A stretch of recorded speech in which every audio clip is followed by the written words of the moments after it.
We took this trip to Garden Grove. It smelled like Blue Dog inside the van. Oh, yeah. This ain't no funky reggae party. $5 at the door. It gets so real sometimes. Who wrote my rhymes? I got that microwave. I got that VCR. I got the Deuce Dudes in the back of my car. Oh, yeah. Getting drunk in my car? If you only knew all the love that I found, it's hard to keep my soul on the ground. You're a fool. Don't fuck around with my dog. Yeah. Man, I've wanted to do a Sublime video for a while. I was thinking about doing something along the lines of, 1979, but for Sublime. And I'm still gathering materials for it.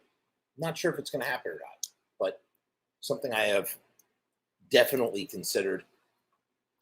A big Sublime fan. Big Sublime fan. I love Sublime almost as much as I love the Misfits. Maybe, I love them in different ways.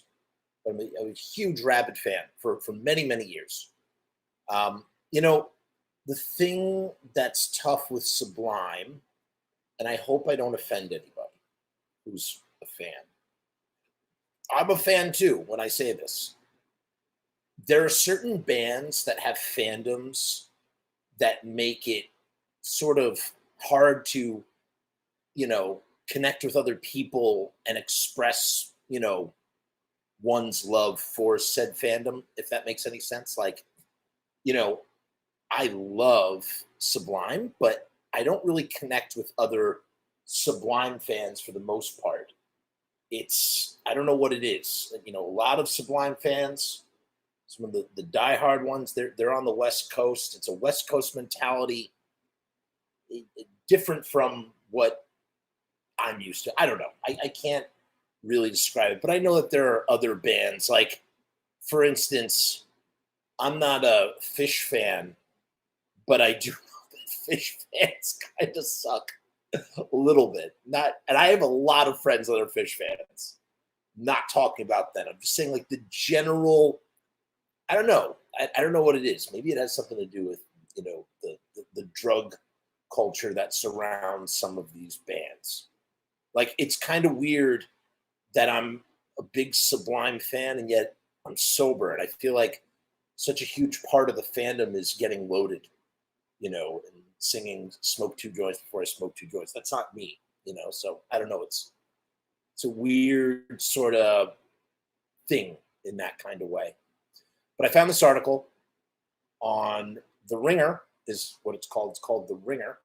Actually, should I bring it down here so you can see it better? Yeah, that probably makes the most sense. And I thought it was, I haven't read it yet, like all these articles. Haven't read it yet, but I thought it looked like a pretty comprehensive in my preliminary skim. It looks like a pretty comprehensive article on Sublime. See, the difference is I can come on here and I can stop with my dome, but Sublime, while I know the story, there's so much that I feel like I don't know. So I'll be very interested to see what nuggets are unfamiliar to me. How about that? Maybe that's the best way to put it. It's called, here, let's pull it up real quick. Hey, Jaime, pull it up. Doing that right now. Charlie Watts died today. Very, very sad. Very, very, very sad. Devastated. What's going on here? Devastated by this development. I mean, a true loss for us. A living legend. Dude played rock and roll for 60 years. 57 years, 60 years. Might as well be 60 years in my book. So we salute you, Charlie Watts. Thank you for all the incredible music that you put out with the Rolling Stones. A great loss for all of rock and roll. I toast you with my cherry bubbly seltzer. Okay, with that out of the way, let's launch into this thing. 25 years ago, it's called The Sun Gods of the LBC. 25 years ago, Sublime released their third album, a sprawling magnum of a sprawling magnum opus of sunburned ska, punk reggae, and stoner anthems that turned three kids from Southern California and a Dalmatian into legends. This is the story of how it came together and the tragic end of the band and why the songs still live on. Here's a nice portrait of Bradley Nowell, frontman. I mean, it's kind of interesting. You look at Sublime and you look at Nirvana, and they're both like these three pieces out of, these scenes, Seattle scene for the Nirvana, the grunge, whatever. And then down the coast is you have Sublime doing their own thing.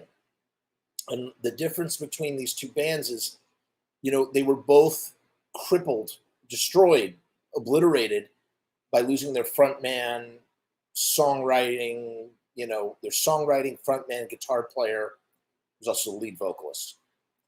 And the difference is Nirvana lost Kurt Cobain at the height of their fame. They transcended everything, broke all sorts of ground and boundaries and everything. And at the height of his fame, Kurt Cobain kills himself. And then, supposedly kills himself. We don't know the situation. And then on the other side, you have Sublime, a band that has not broken it big yet, is on the cusp of potential greatness, and their lead singer, songwriter, guitar player takes his life via drug overdose. So it's like they both are survived by the rhythm sections and have sort of, lingered. I think Nirvana has handled it in a more respectful way than, say, Bud Gaugh and Eric Wilson did, although Bud sort of had a change of heart and mind and left the thing that he was doing. They shouldn't have used the name Sublime. They should have called it something else. We're not going to rehash that either because, we do that all the time with the Misfits. Same philosophy. That's a video I want to talk about someday. Same philosophy, though. If the band alters in some way, you need to reflect that in what the band is called. You have to change the name. It's going to be the same thing. And a name change, while taking away the commerciality, whatever you want to call it, the commercial aspect of it, the marketing aspect of it, the money behind the licensing and the name and yada, yada, yada. At the same time, it's far more respectful and will pay in dividends if you can hold your ground as something completely new. Because if you don't, and you keep the name, you will suffer the curse that both Jerry Only's Misfits and Eric Wilson's Sublime have suffered, in that their fans compare the old band to the new band. And obviously anything that's new pales in comparison to the old. Why not use a name like Secondhand Smell? Whatever. That's another story. Let's dive in. Chapter 1. It smelled like Lou Dog inside the van. The first mistake was renting the RV. In Sublime's defense, who wrote this? This art is really cool. It's by Adam Villassen, and then the article is by a guy named Jeff Weiss for The Ringer. Chapter 1. It smelled like Lou Dog inside the van. The first mistake was renting the RV. In Sublime's defense, it seemed like an act of shrewd lunacy. A road trip allowed them to gig along the 1,383-mile stretch from Long Beach to Austin. More importantly, it skirted any potential conflict between the Smoke Two Joints trio and the Federal Aviation Administration, an agency traditionally uncharitable to the interstate transport of illicit substances. So I guess the band was still getting so loaded that it made more sense, because what they're referring to here is going down to Austin. They went down to Austin to Willie Nelson's studio to record the self-titled album, which at the time was going to be called Killin' It. They changed the name after Bradley died. And yeah, I guess that made more sense to not fly. Law enforcement in the Lone Star State was no more friendly, but it's substantially easier to stash a week's worth of narcotics in a 33-foot traveling motor coach than the limited apertures of the human body. The limited apertures of the human body. What a phrase. At the end of the trail lay Willie Nelson's Pedernales. By the way, I am so sorry. I'm just going to butcher every name in this article. Pedernales Studios, a hallowed shrine for habitually baked experimentation that had hosted Neil Young and Ray Charles, Carlos Santana, and Daniel Johnston.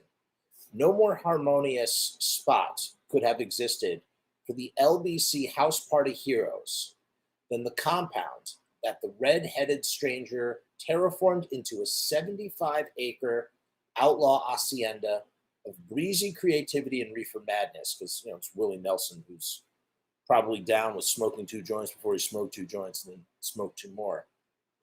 Its attitude was perhaps best defined by the hand-painted "no shirt, no shoes, no problem" sign, which was probably really good for the Sublime guys who never wore any shirts to begin with. Pure serendipity for... Look, but I do this all the time. I literally do this all the time. Pure serendipity for a band whose lead singer, Bradley Nowell, could produce little photographic evidence of actually owning any shirts. There you go. There you go. Like I said, I'm reading this blind. Jagged reefs lurked among the sun surf smoke ska synthesists when they arrived on the shores of Lake Travis during the final weeks of the winter of 1996. Okay, so that is an error because Bradley was dead by the winter of 1996. They're meaning the winter of 1995. In the wake of their unlikely, untasteful smash, Date Rape, oh, I should not say that word, Date, R-A-P-E. Yeah, we've got to be careful there. Sublime had signed to Gasoline Alley, a subsidiary of MCA, which warily financed the Gonzo recording saga that would yield the 6-time platinum Sublime, released 25 years ago this week. Bradley is already dead by that time. It's crazy. They record this album that goes 6 times platinum initially. I think it's gone far more times platinum since. And he died before he could even see any of the success because of the heroin. Within months, Noah will be dead of a heroin overdose, leaving behind an infant son, Jake, a widow, Troy, and a posthumous masterpiece that would become one of the most revered and wrongly reviled. I couldn't agree more, although it does have some sort of cringy moments to it. Albums of the last quarter century. On their first and only major label album of originals, Sublime coughed up. That's not quite true. They were not all originals. The Ballad of Johnny Butt is not original. What else is not original? There's I guess that's it actually. The Ballad of Johnny Butt is not original. Everything else is pretty original, for the most part. That was the thing about Sublime. Sublime was not a band. They were, this is a long explanation, but they were following the sort of the dance hall reggae sort of mentality of laying down their own melodies and lyrics over what was affectionately called the rhythm, in my white boy sort of inflection. The rhythm is down in Jamaica. You take the same rhythm a whole bunch of times and you just sort of sing different things over the same thing and you make your own song. And it's kind of like this form of, it's kind of like DJing in a way and like all this stuff. It's like a cultural thing. And Sublime did that, took that from Jamaica, or took that mentality from that Jamaican style of music, Caribbean music, whatever, and then apply that to punk, reggae, ska, and hip hop. And that is what Sublime is. And so a lot of Sublime songs have straight verses, just all sorts of stuff that come from other songs and then are sort of weaved into original work. Like they're just like, it's just like a tapestry of all this stuff, you know? It's fascinating when you really sort of delve into what Sublime is. Like, everybody kind of knows them as, like, you know, frat boy, radio friendly, ska. That's what you think on the surface. There's so much going on beyond, like, deeper beyond it, you know? And that's the band that I love so much, that band that's doing stuff that is so original, that's so derivative of its influence and yet so original all at the same time. And it is wrongly reviled, and I hate that. Wrongly reviled albums of the last quarter century on their first and only major label album of originals. Sublime coughed up a bleached beachfront, boy, lots of these beach adjectives, these sun beach adjectives that this writer uses a lot. A bleached beachfront Creole, a seedy pawn shop slop of punk. I mean, casually read that in a sentence, right? A seedy pawn shop slop of punk. I have not heard Skidwar. I have not heard Dale Pilled. I don't know what Dale Pilled is. I hear it inspired Sublime a lot. Never heard of it. Crazy. You slackers couldn't even get the good boof. What? I don't understand what you mean, Cameron. I'm really sorry to hear that. I'm really, really sorry to hear that. It's terrible. Truly terrible. Let's see what else here. A seedy pawn shop slop of punk, reggae, and hip hop. I mean, that's cool. That's a cool phrase. A seedy pawn shop slop of punk, reggae, and hip hop. Widely imitated, it spawned 3 alternative radio stoner albums, What I Got, Santeria, and Wrong Way, and made the band one of the most inescapable fixtures on FM rock radio since Nirvana. So true.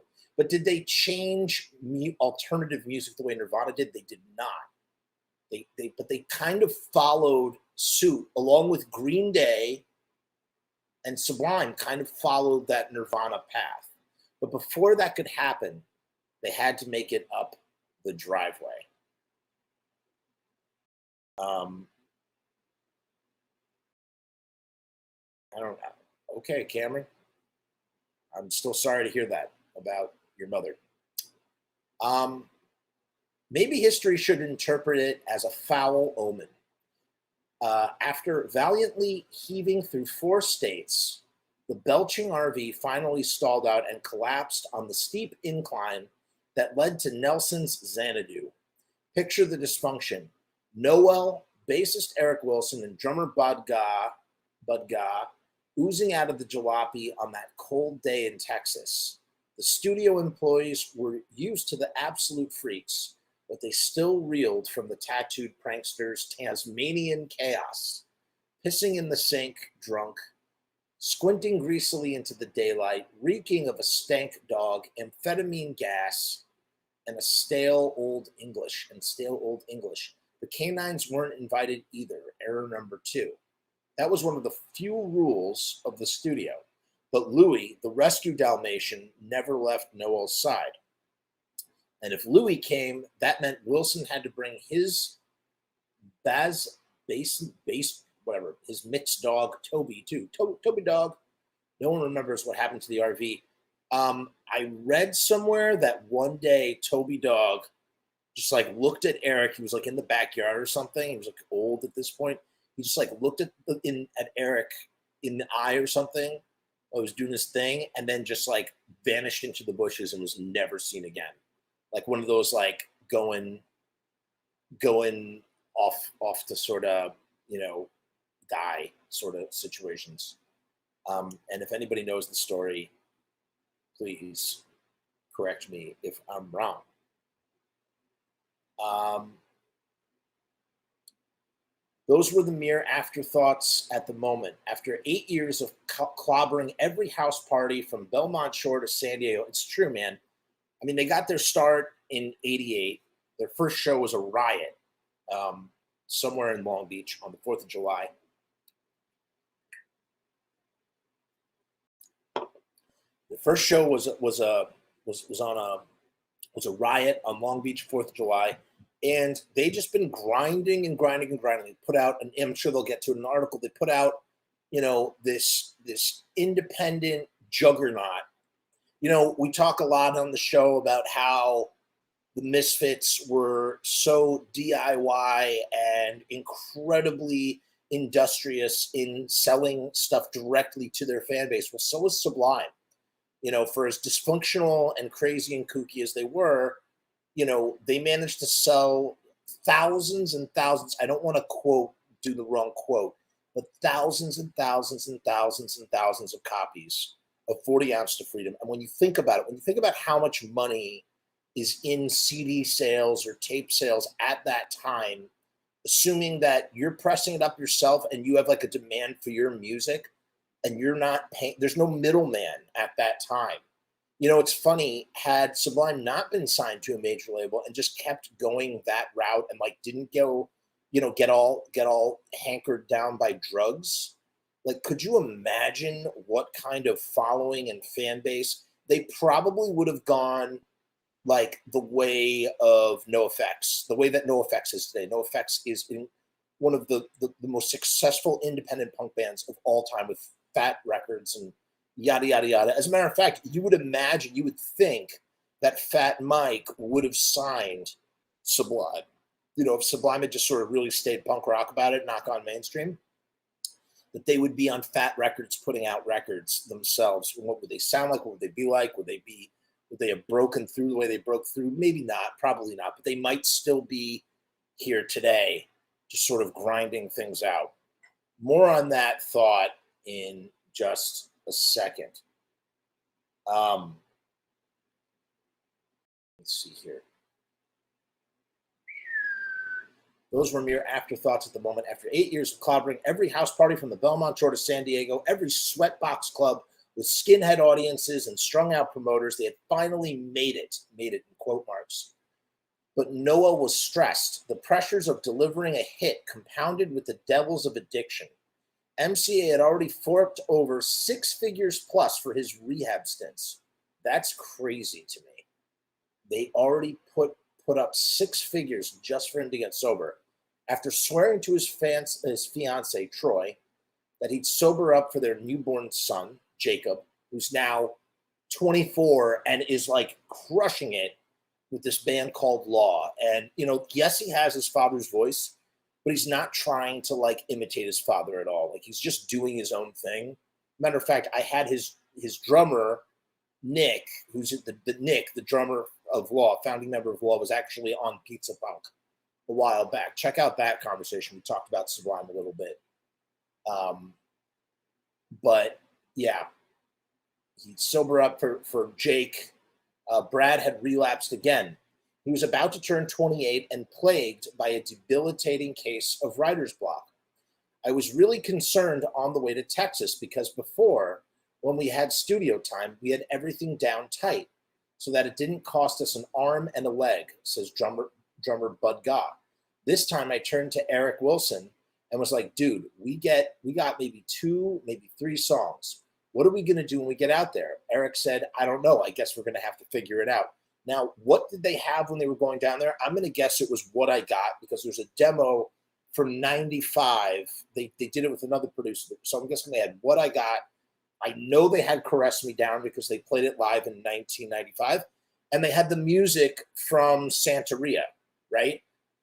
Eric Wilson had written the music for Santeria, called it Lincoln Park Highway. And then Brad added, melody and lyrics to it, and it turned into Sublime. But so they're going in with, I'm going to assume that those are the 3 songs that they are going into the studio with. Gaugh actually remember the RV ride to Austin as a flight, which raises a consideration to take into account. Leary distinctly recalls the broken down bus. But if you can remember anything to do with Sublime with 100% accuracy, you probably weren't there. Which is funny how, like, there was that documentary that came out in 1998, and it's called Stories, Tells, Lies, and Exaggerations. What's up, Rue? We have Rue Morg in the house. Hey, Rue, we got a big show tomorrow night for the Lodi, the streaming Evil Live. So check it out. Check it out. You're gonna dig. You're gonna dig. In the meantime, kick back. We're talking about Sublime. Stories, Tales, Lies, and Exaggerations. This was the band that centered their 1992 debut album with 40 Ounce to Freedom, and immediately followed it with a high hymnal, that became Generational Wisdom. I smoke 2 joints in the morning. I smoke 2 joints at night. I smoke 2 joints in the afternoon. It makes me feel all right.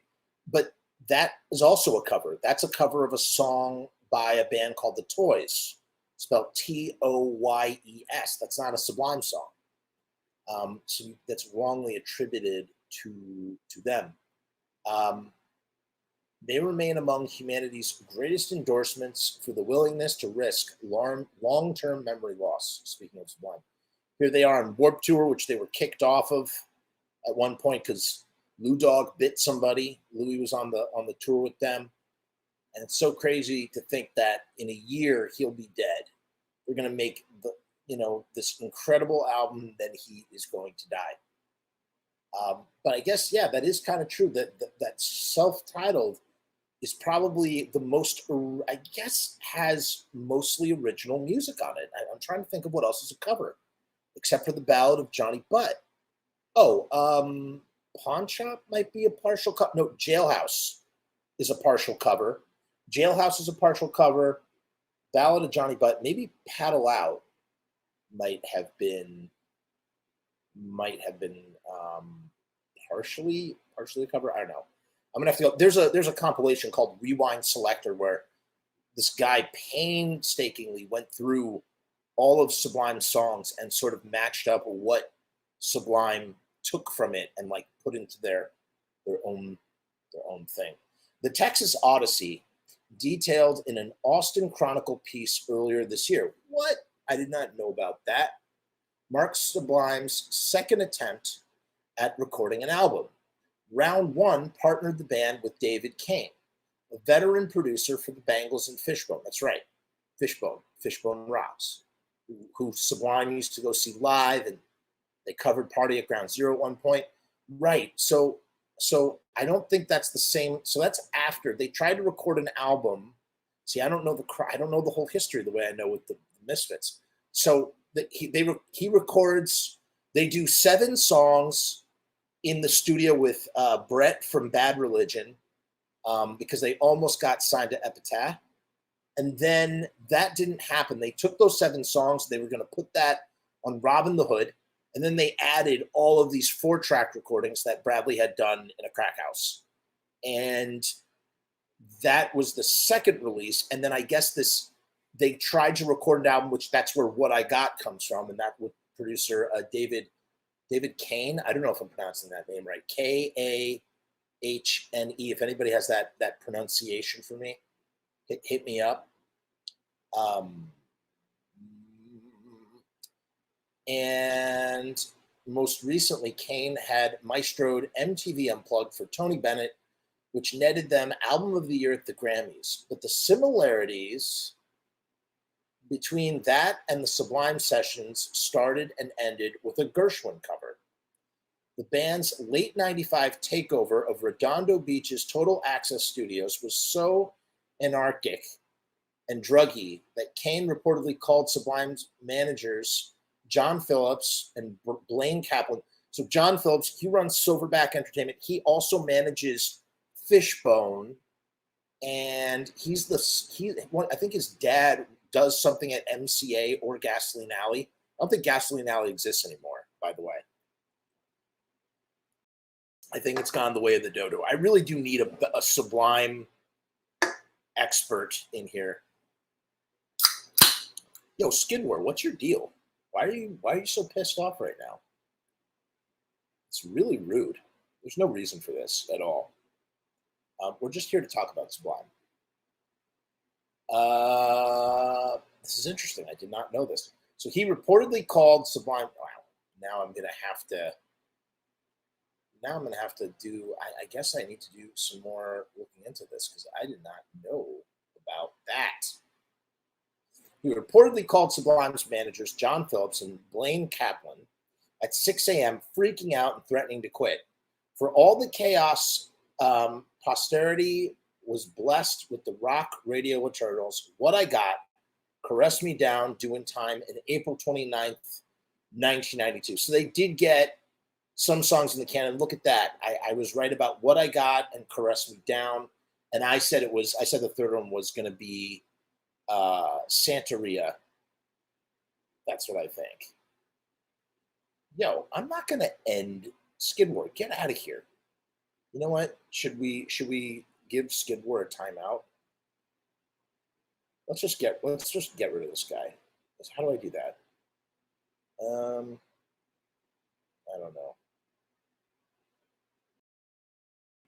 I can't deal with this right now. We'll just ignore him. Why is my thing is freezing up? Jeebus.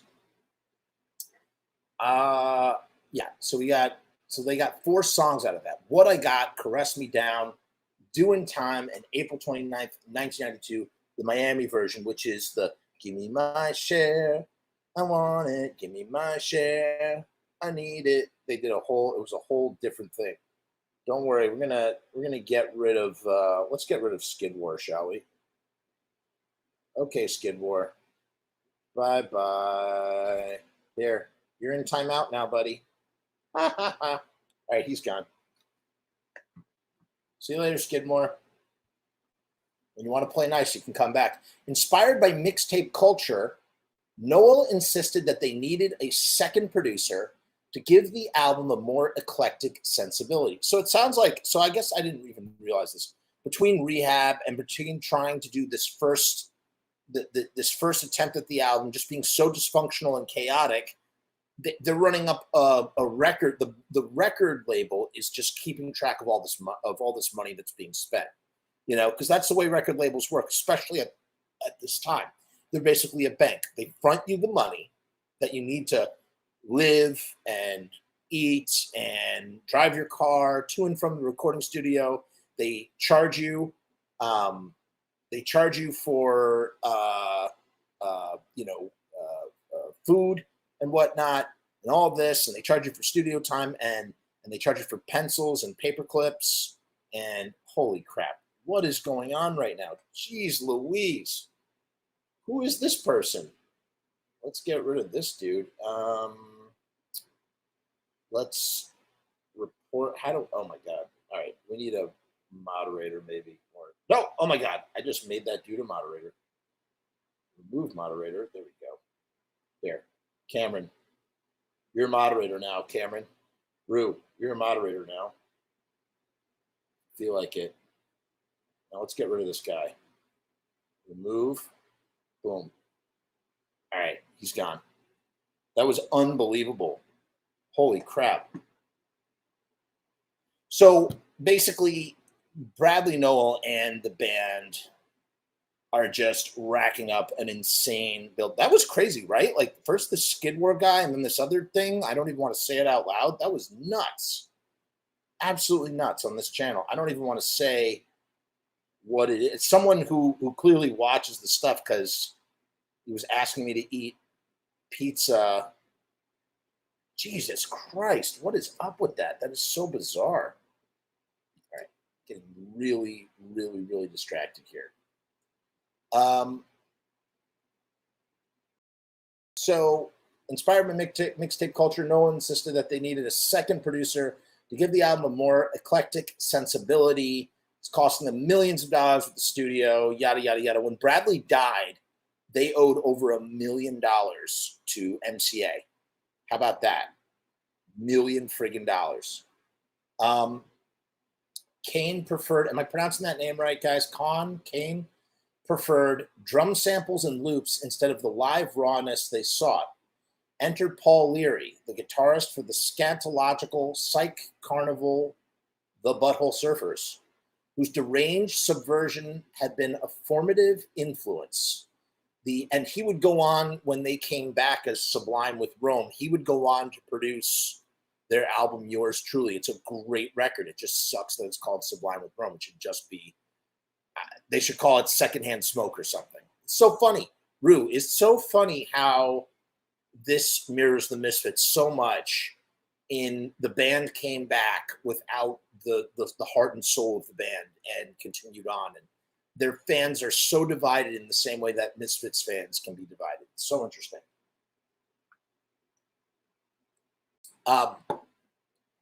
The admiration was mutual between Leary and Sublime. Leary had recently become a Sublime convert, cranking up Date RAPE every time he heard it on a Phoenix AM punk station during drives to sessions with the Meat Puppets, the alternative rock godheads he produced for at the time.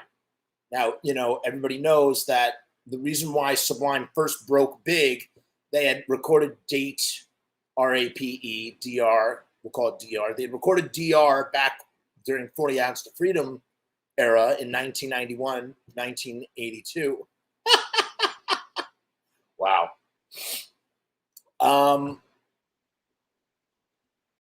Holy crap.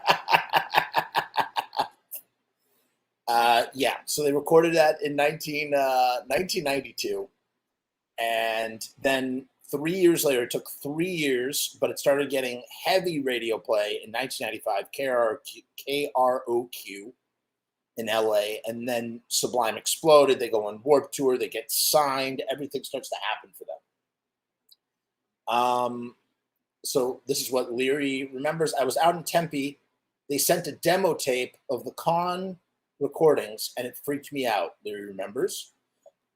I called them back and said, man, you guys should really just do whatever you're doing on this. You don't need me. Sublime roundly disagreed. And you know what's funny? For a guy like Leary, who's so, with a band like Butthole Surfers, right?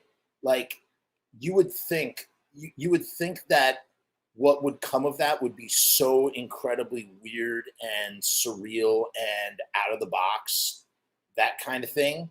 And instead, we got something that was super duper like polished.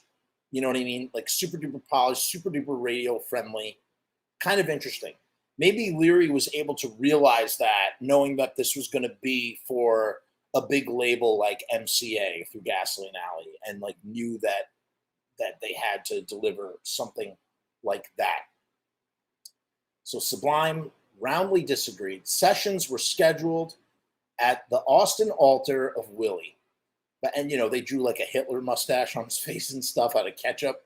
No, they just drew a mustache. And Miguel, who's like the fourth member of Sublime, he is a fourth member of Sublime and like a full partner of Sublime when Sublime was in the studio.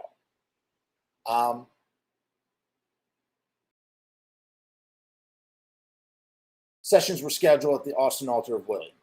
Before the band headed to Texas, Leary went to Long Beach for pre-production. Dysfunction reigned. The plan was to spend, but I feel like Leary's like a crazy dude himself. So why would it be dysfunctional in that kind of way? The plan was to spend a week in the practice studio, but Nowell vanished as soon as Leary arrived. Could you imagine that? You sign on to produce this band, millions of dollars at stake, and dude disappears because he's off to the races. 2 days went by and still nothing. On night 3, he's got a baby mama and a newborn son at home. On night 3, Leary reached the band and agreed to get breakfast. On night 3, Leary reached the band and agreed to get breakfast with them the next morning. But the restaurant conveniently served giant tankers of beer.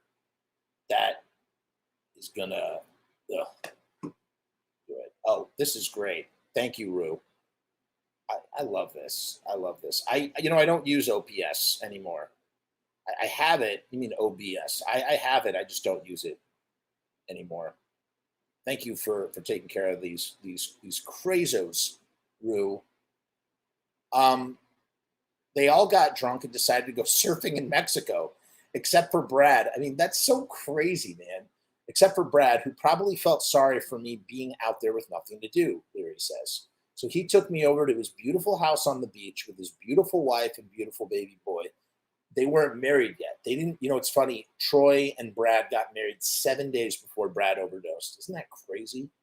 He had a wonderful sense of really dry humor and a look in his eyes like there was always something else on his mind, something troubling him. After hanging out for a few hours, Nowell and Leary climbed up to the top deck of the lead singer's new 4-story house in Surfside, a gated beachfront community between Huntington Beach and Long Beach. They gazed at the postcard view, a short hike home from one of Nowell's favorite surfing meridians, as close to paradise as Leary literally could have pictured. Then Nowell asked the producer to loan him $10,000 to buy heroin. Oh my God.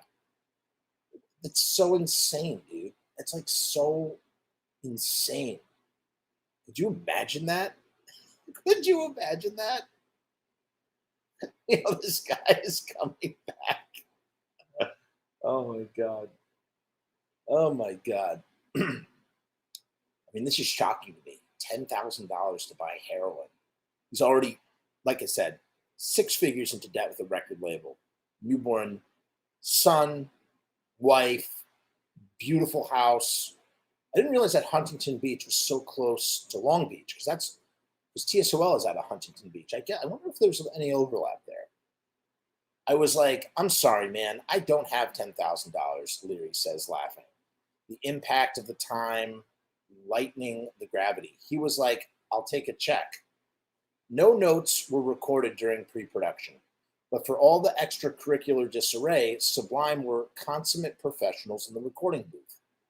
Most studio recordings are painstakingly composed of different layers of instrumentation from distinct takes. I think that all depends, right? Like sometimes like you have guys that come in, like for instance, look at what the Stooges did with Funhouse, right?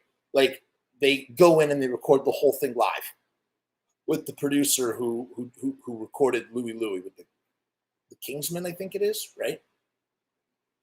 And then there are other people, like, you look at like pop artists and stuff, and they like the way that they edit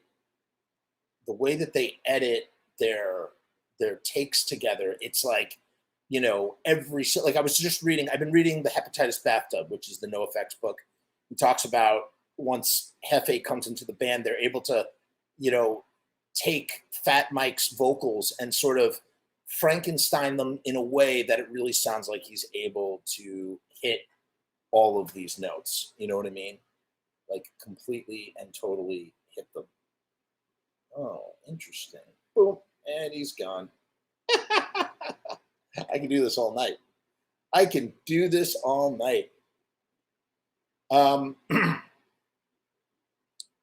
No notes were recorded during pre-production. For all the blah, blah, blah, blah. Most of the songs on Sublime were cut live on reel-to-reel. Sloppiness was an asset. I mean, that's crazy to me because it sounds so polished. I mean, it's such a polished studio record. And they are a sort of raw,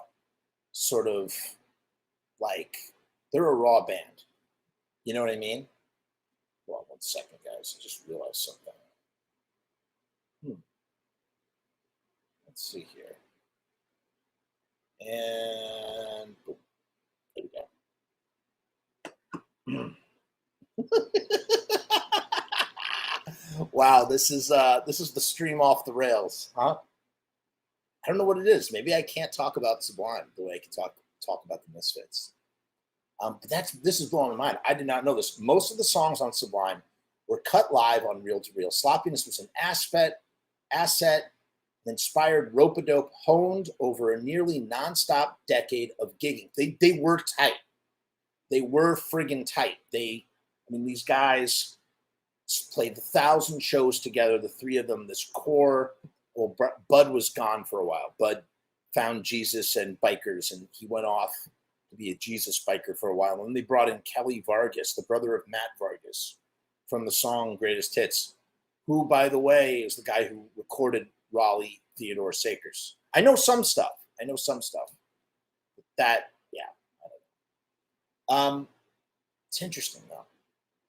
So Slapness this is a great analogy. If the Beatles in Hamburg is the default cliche for the ideal 10,000 hours of cohesion, which is the thing that, oh my God, which is the thing that, what's his face says. We have got to get rid of this right now. Oof. How do we hide user on this channel? All right, cool. I want that dude here.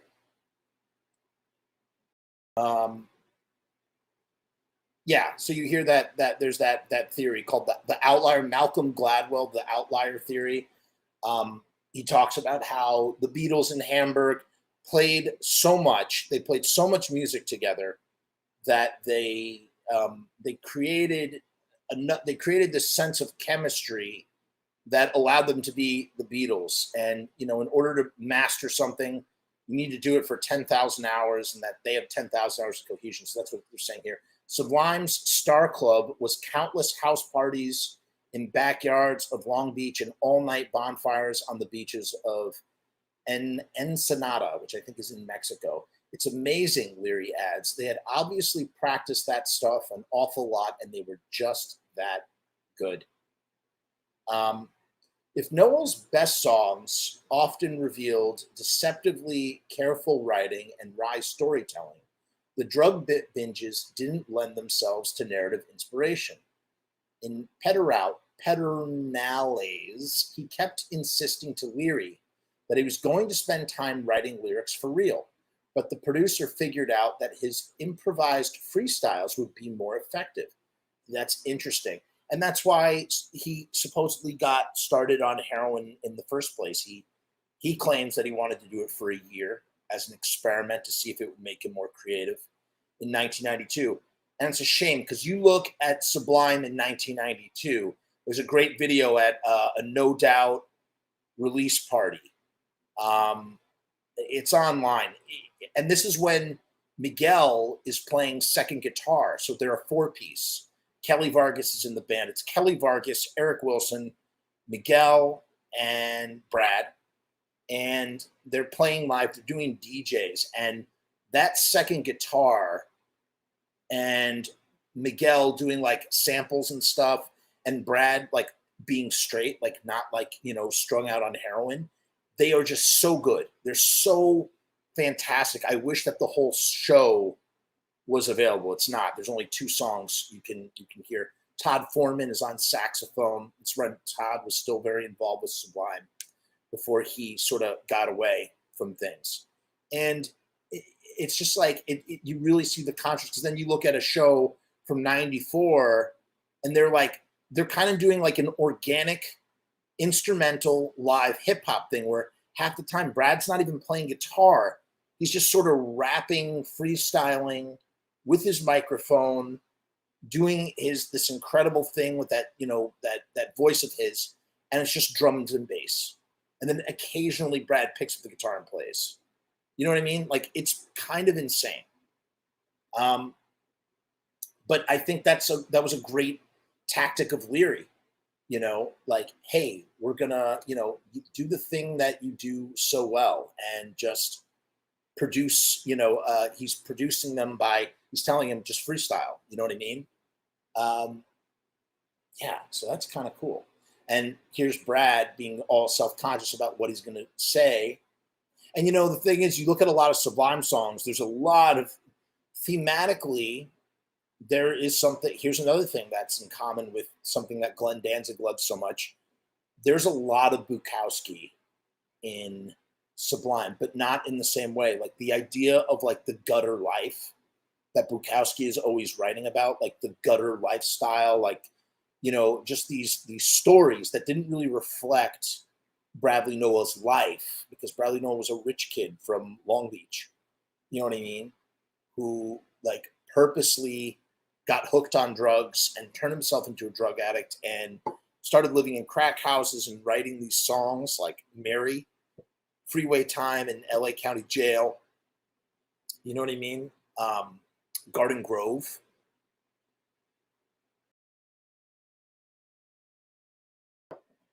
He kept insisting to Leary that he was going to spend time writing lyrics for real, but the producer figured that his improvised freestyles would be more effective. And nobody could freestyle like that dude. He just would come up with the craziest shit off the top of his head. What's going on? We got crazy white boy in the house. How you doing, buddy?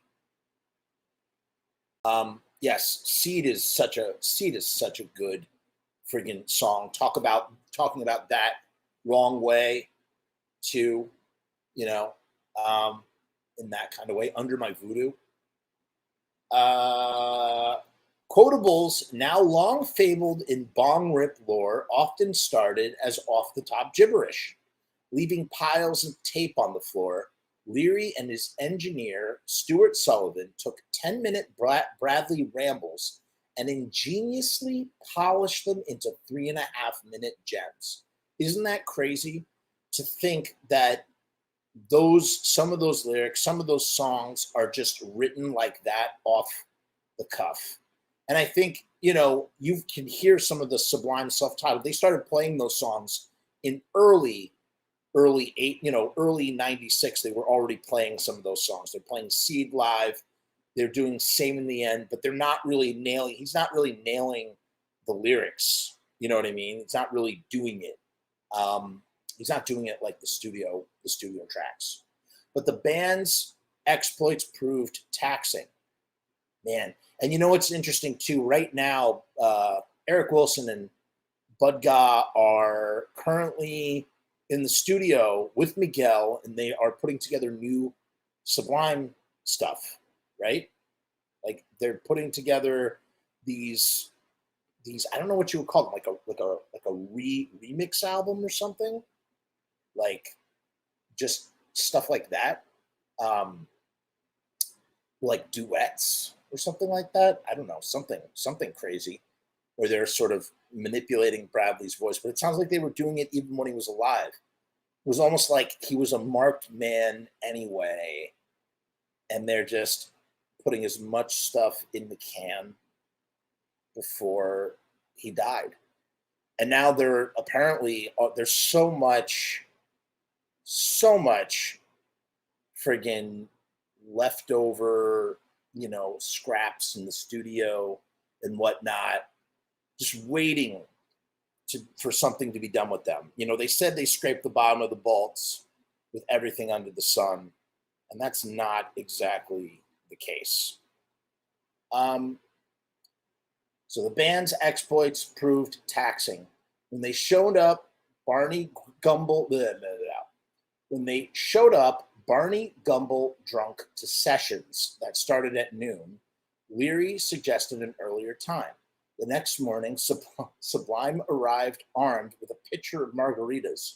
A drug stash supposed to last the duration of recording barely made it a few days. Needing a re-up, Nowell sent a friend back to LA with an order so big that the dealer threw in a free 8-ball. And the studio is probably paying for all of these drugs, whether they know it or not. Wilson says that for the most part in Austin, he and Gaugh stuck to the beer and the weed. What else? Well, Lou Dog scratched up all the floors of the studio. When Sublime decided to hit the sauna, they draped a towel over a light bulb and set the chamber on fire. They borrowed a white Chevy Suburban that belonged to the studio and promptly crashed it. They wrecked the condominiums that had been provided to them, and had to be moved at least 3 times. Like, who would put up with this craziness? I mean, it ended up paying off in dividends, right? But like at the time, like no hot band soon to explode band could be worth all this like agita. I mean, like this all culminates with the lead singer overdosing and killing himself before they can do their first European tour in support of this brand new record that they put together. It's kind of crazy. On an afternoon spent golfing, Nowell and Gaugh flipped a golf cart and hit one of Nelson's friends' houses with a ball. For a finale, Leary walked into the studio one afternoon to discover Sublime had drawn a Hitler mustache on Nelson's face, defacing a poster depicting Shotgun Willie as Uncle Sam. And Leary says, I almost ended the session right there. Leary says, you just don't do that in Willie's studio.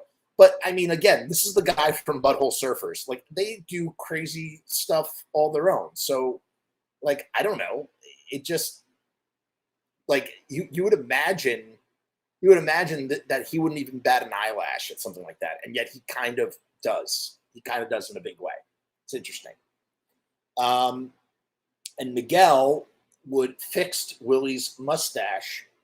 He like used ketchup and sort of MacGyvered a way to fabricate so that they never found out. The studio never found out about, at least maybe not for many years, didn't find out about what happened to Willie's mustache. Sublime's unofficial fourth member, their longtime producer, musical collaborator, and Skunk Records label co-owner, Michael Miguel Happolt, graciously stepped in. By this time, I don't know what he's doing in the studio. I know he did some stuff like he sort of overdubbed some of Bradley's vocals with his own voice. Like after Bradley had died, he plays guitar in a bunch of places. Like I said, he's in the studio. He is the fourth member of Sublime in that kind of way. He graciously steps in, purchasing some colored pencils and whiteout. He spent an entire day miraculously restoring the handbill to where no remnants of Der Fuhrer remained. Happolt swears to this day that it was actually a Charlie Chaplin toothbrush stash. Yeah, right. It's like really, really, really funny. After a break to play some South by Southwest shows, the tailspin accelerated. According to shaky modern day memories, Gaugh and Wilson returned to Southern California while Nowell, Happolt, Leary, and Sublime's other closest longtime collaborator, Marshall Goodman, who also used to be a Sublime drummer, does all the turntable stuff. He'd go on in the Long Beach Dub All-Stars, and he worked on Doing Time. He did a bunch of stuff on the Sublime, did a self-titled album. All decamped to Arlen Studios in downtown Austin for post-production work. Better known as Ross MG, that's Field Marshal Goodman. Goodman did overdubs, vocals, and turntable scratches on Sublime and co-wrote 2 songs. So he gets paid. That dude gets friggin' paid. Wow. You think about it like that. According to shaky modern day memories, Gaugh Wilson returned to Southern California. Right. So the rest of them, so the rhythm section bounced and the rest of them went to a different studio. It was high tension, and that sometimes makes for good material. But for me, experiencing that, Brad being my friend, it was a little rough, Goodman says. The drugs had definitely taken a hold. The drugs definitely had a hold. It was normalcy. It didn't help that Louis got kicked out of another hotel and Nowell was forced to send him back to Southern California in a crate. Depressed, he spiraled down to Mexico for a bootleg Valium spree. The Arlen sessions weren't without merit. Most notably, it's here where Leary conceived the idea to add a Specials-inspired trombone riff in the middle of Wrong Way. So that's interesting. So before that time, there wouldn't have been any trombone in Wrong Way. Kind of crazy when you think about it. Because it feels like it's like meant to be there. But it's also here where it became obvious that Nowell was unraveling. This is a dark story, man. Like, this is so tragic. It doesn't end well. This is not a story that ends well. We're left with the music and, we're giggling at the hijinks. This is a dude at the height of his addiction months from his own death. So sad. So fucking sad, dude. The hotel faxed the label gruesome details about the state of Nowell's opiate den. The cleaning crew at Arlen fretted over the needles they found. Leary feared that he find Nowell dead following one of his regular 45-minute trips to the bathroom. He's going to the bathroom for 45 minutes to tie it off and shoot up.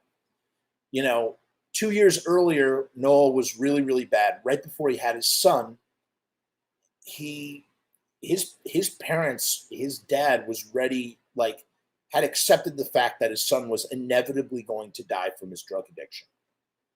It was going to happen, man. It was going to happen. It was like an inevitability. They were burying him while he was still alive, that I remember reading in a book called Crazy Fool, which came out right after Bradley Nowell died. And, it's like it at that time, all that stuff was so raw and people were so real in the stories they were telling about that time.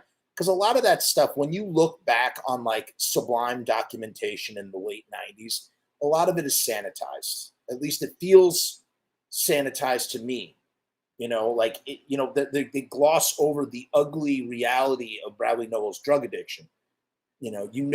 Someone who's so talented and so, just gonna possibly could rule the world with his music, and making 45-minute trips to the bathroom to go get loaded and come back and just be, useless or whatever, dysfunctional.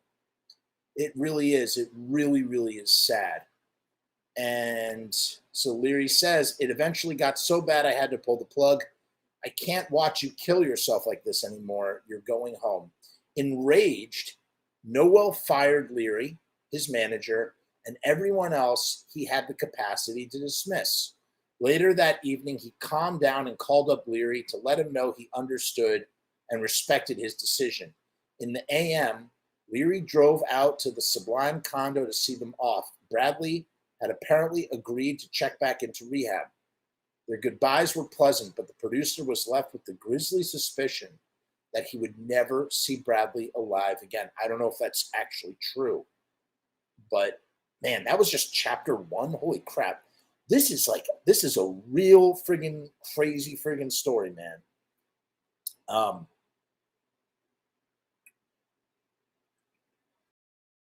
Chapter 2, well qualified to represent the LBC.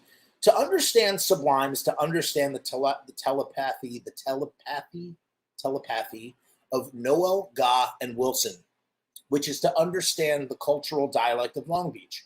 And listen, I love, they're obviously the core, that's them. They are the band, they make no mistakes. But I hate it when Miguel and Goodman and Todd Foreman, all these other people were around and a part of the situation. Did someone write this article, Jeff? No, but we do share the same name, Jeff. It's both our name.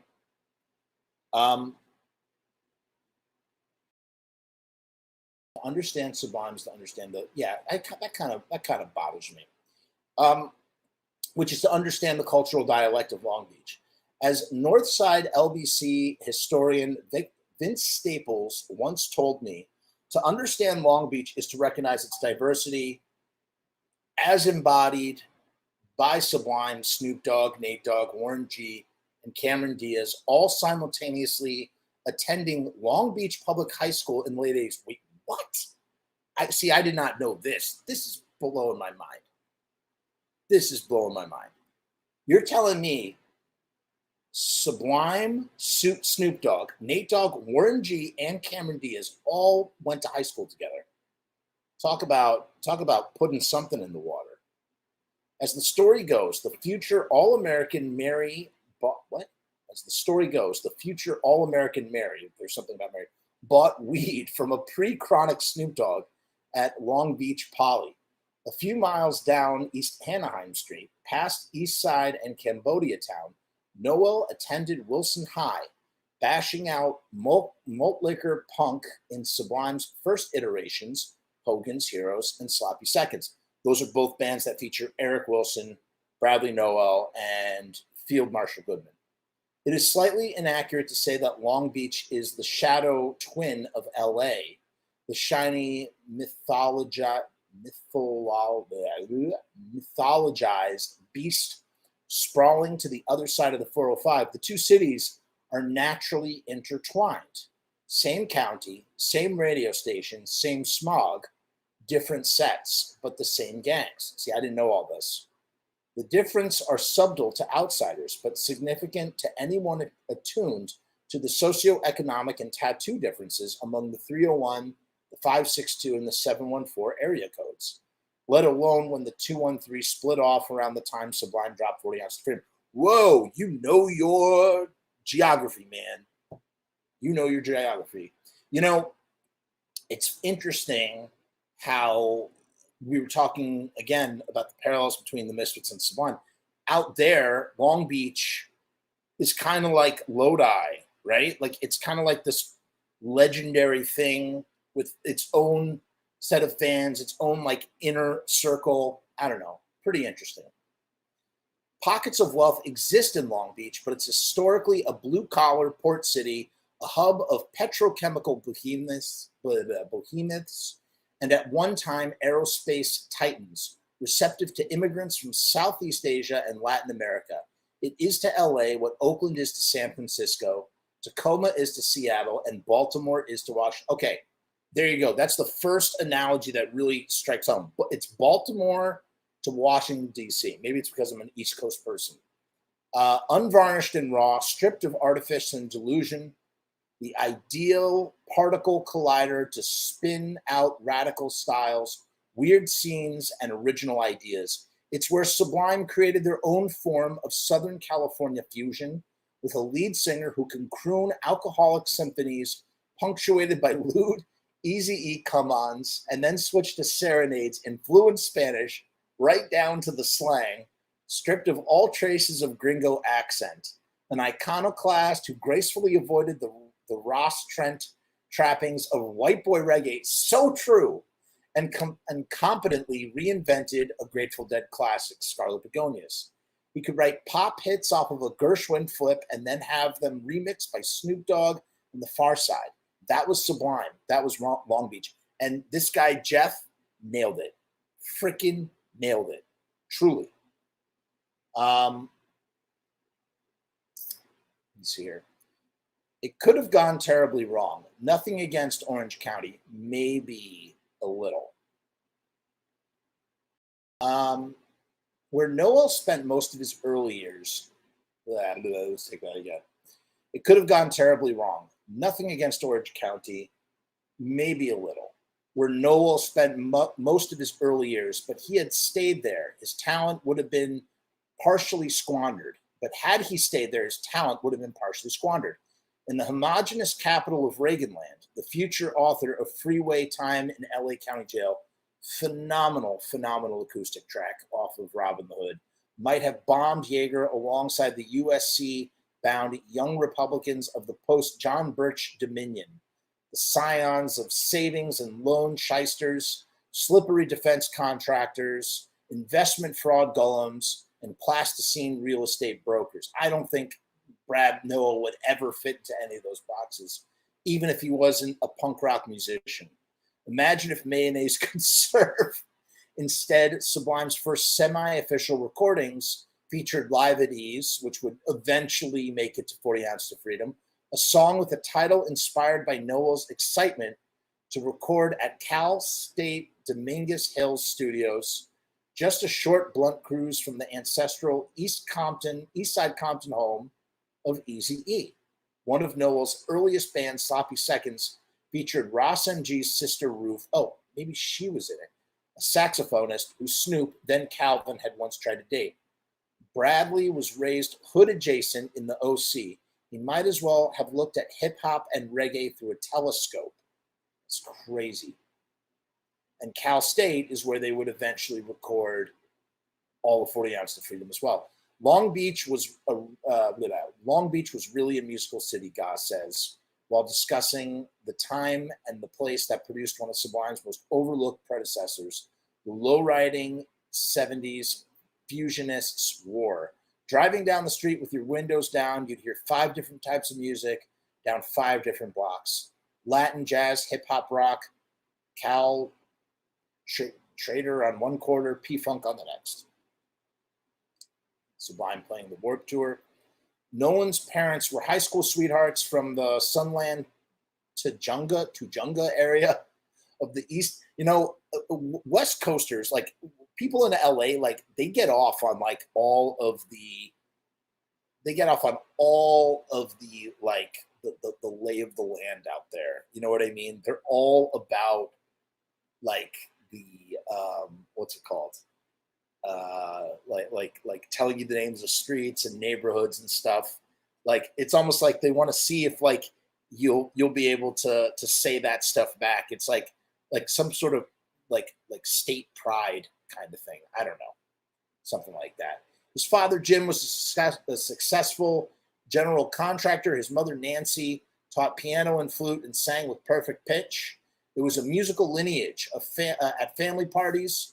The Nowells and their kin brought out guitars, banjos, and harmonicas for impromptu jam sessions, sing-alongs, and dances. The kids took turns selecting the next standards from Jim's songbook. In the house, folk music and country reigned. John Denver, Glenn Campbell, the Carpenters, Linda Ronstadt, a lot of Patsy Cline, Waylon Jennings, and Hank Williams too, especially after Jim went through his urban cowboy phase shortly after the divorce. Until then, Bradley's childhood had been relatively idyllic. Born in Long Beach, most of his first 10 years were spent on a Tustin Hills plot of land that led out into the old Irvine Ranch. These were the last days of agrarian Orange County, where his backyard abutted asparagus fields and orange groves. After his parents split, the quiet and shy book obsessive who loved surfing and sailing became increasingly rowdy. Report cards branded him hyperactive and disruptive. A psychiatrist dispensed a Ritalin prescription and in an attempt to restrain him. I can relate to that. I myself was a Ritalin kid. At the time, it seemed like a good thing, remembers his sister Kelly Nowell, who helms the Nowell Family Foundation, a nonprofit devoted to helping people in the music industry struggling with substance misuse. They have a thing called Bradley's House, which is for musicians to help them to get into recovery. Ritalin made him much calmer, but he hated the way that it made him feel. 100% can relate to this. That was exactly my experience. I hated the way that Ritalin made me feel. And I'll never forget that song by 10 Foot Pole off of Punkorama 3. They have a song called ADD about not wanting to take Ritalin. And I love that song. I still love that song. Great song. Obviously, they've changed a lot about how it works now, but there were back and forth swings then. He was either completely out of control or sedated. You know, and since then, Ritalin, it's been determined that Ritalin is one molecule shy from methamphetamine. Like they're that much similar. And you could make the argument, well, you know, lead and gold are one molecule off, but still, it's kind of crazy. At 14, Bradley's mother sent the sensitive and emotional teenager to Long Beach to live with his father, a barrel-chested, business-minded beach devotee with a closet full of Hawaiian shirts. Sounds like me. But then, at least with the Hawaiian shirts.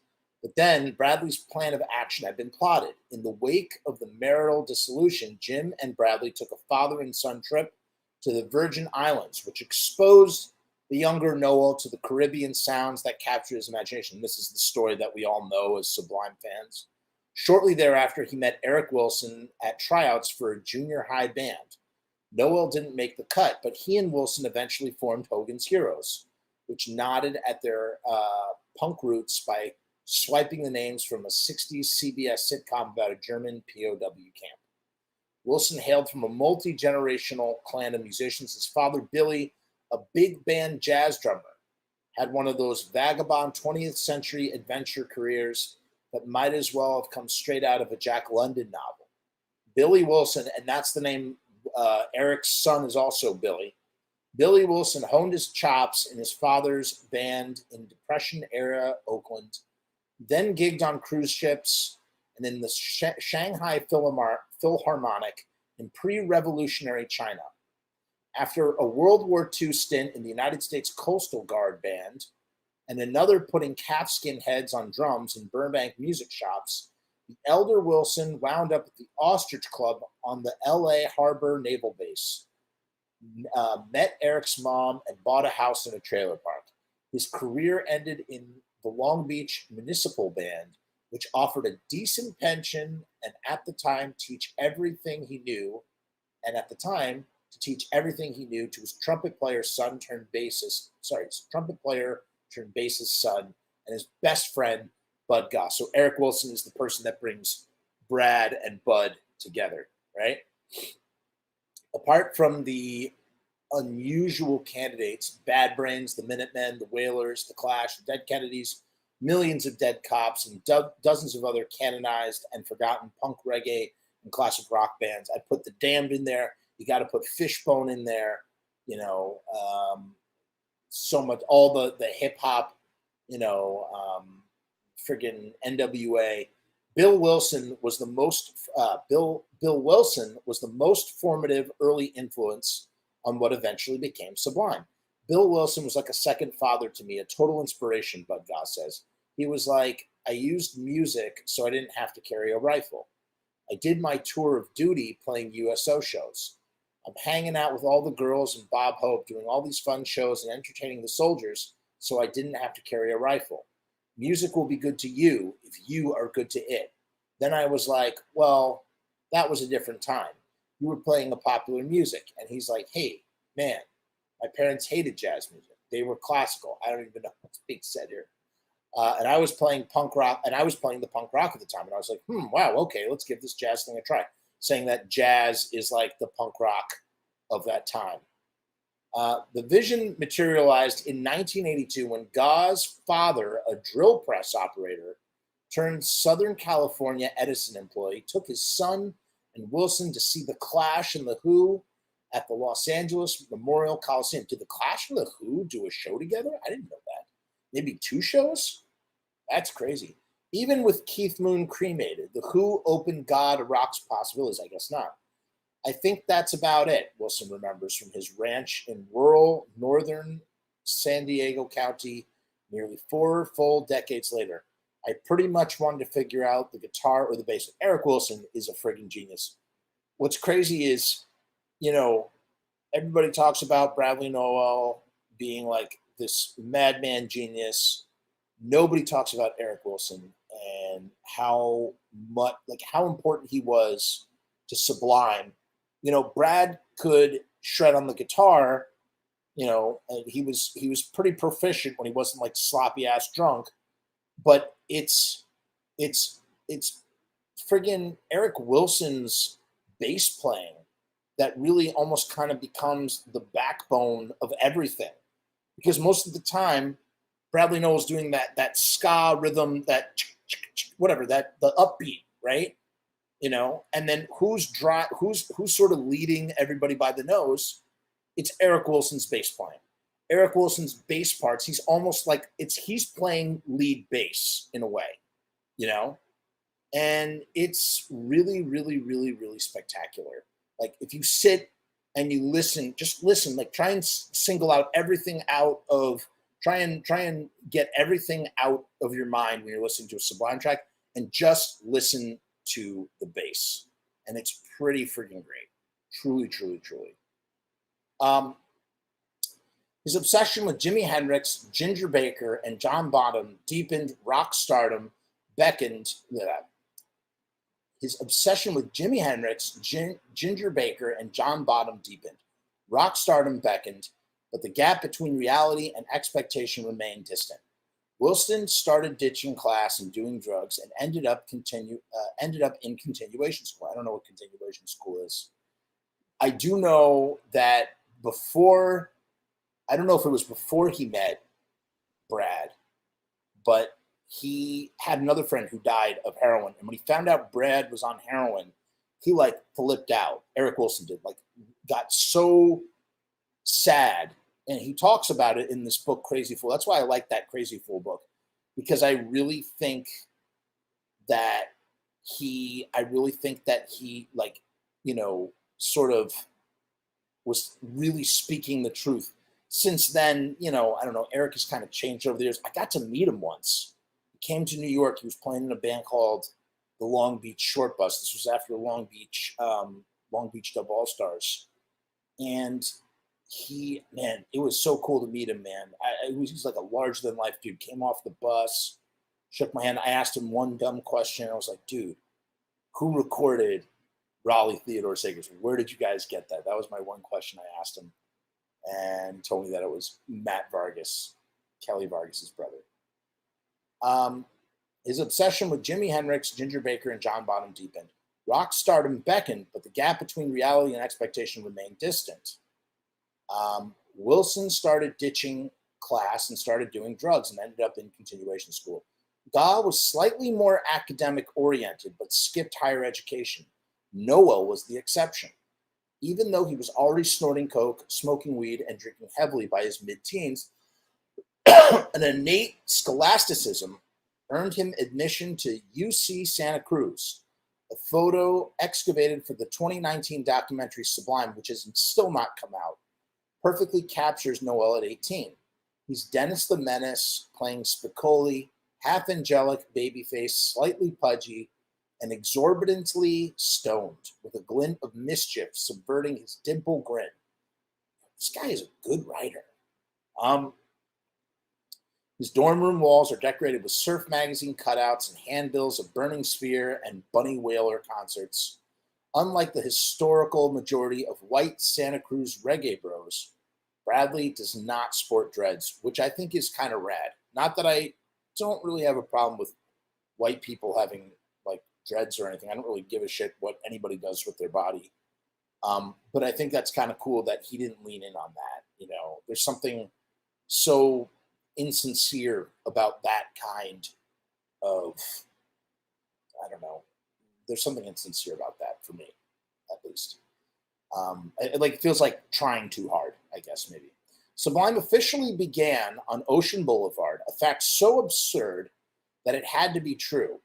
During the spring break of his sophomore year, Bradley returned home to Jim's house in Long Beach's upscale peninsula neighborhood, a mile-long split surrounded on both sides by beaches. Gaugh had just been bailed out of jail for some minor indiscretion and was back home playing in punk bands alongside Wilson. Figuring the trio needed to jam, Wilson brought the drummer over to Bradley's garage one afternoon, and a week later they emerged with 3 new songs. That's crazy. So this I did not know. So the first 3 Sublime songs, and they're great friggin' songs. You have Romeo, Roots of Creation, and New Realization, which all sound sonically, they sound like they all came from that same time. It makes sense.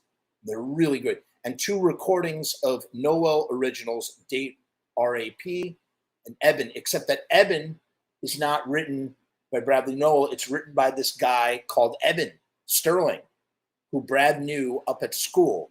That's his song. And he knows this, and he's like, I guess they're all cool about it and whatnot. Eben is not an original. However, Romeo and New Realization are examples of completely original Sublime tunes. And you'd have to imagine that there are even more out there, right? And that they just sort of never, I don't know, I guess maybe they would commit them today if they existed. There's a song called Fighting Blindly that eventually got turned into Burritos. You can hear it. It's the drum. It has a drum machine.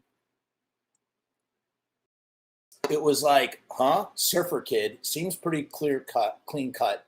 Is he going to be able to keep up with us? Gaugh recalls of his first impression of Nowell. Then he started playing guitar, and I was like, what the fuck is this shit? This little fucking ska song. I was like, do something a little harder. Then he started singing, and I was like, holy shit, that kid's got some pipes. So we started talking about different punk rock influences, and he was like, hey, let's play a Defender song. And I was like, right on. He's got grit. Fuck yeah. In the grand tradition, and like I said, Bud got into heroin a lot earlier than either one of them, and he cleaned up and became like a Jesus biker for a while. In the grand tradition of bands picking their name by randomly looking up words in the dictionary, they settled on Sublime. It was one of their girlfriends picked it out. After school got out 2 months later, Nowell transferred to Cal State Long Beach to be closer to his bandmates. We just wanted to be bad brains. That's all, Wilson says. That talk about influences that were not mentioned earlier in this article. Bad Brains is huge. From the first songs we wrote as Sublime, I knew we were going to do it. I didn't worry about how we were going to get there. I just kept playing. For the next 2 years, Nowell studied business and even made the Dean's List in 1990, but he eventually dropped out a semester short of graduation. Sublime had become a monomaniacal obsession. Those first few years of the band are easily mythologized, and for good reason. The drugs hadn't taken a hold, and there was no industry machinations to navigate. It was simply the music. All-night house parties in Long Beach, and now hazily remembered performances at Bogart's, the city's biggest underground club. To start booking shows, they recorded a sneakily fully formed 5-song demo, which became known as the Zapita tape. Its handmade cover listed the song titles and the means to contact them for booking. Called 213-438-4836. That's in the 438-4836. If you're down with Sublime, you get funky fresh lyrics. That's in the song Don't Push. But they were still 438-4836. If you're down with Sublime, you get funky fresh lyrics. Yeah, that's what it is. That is what it is. Well, that's interesting. Very, very interesting. So, what's next?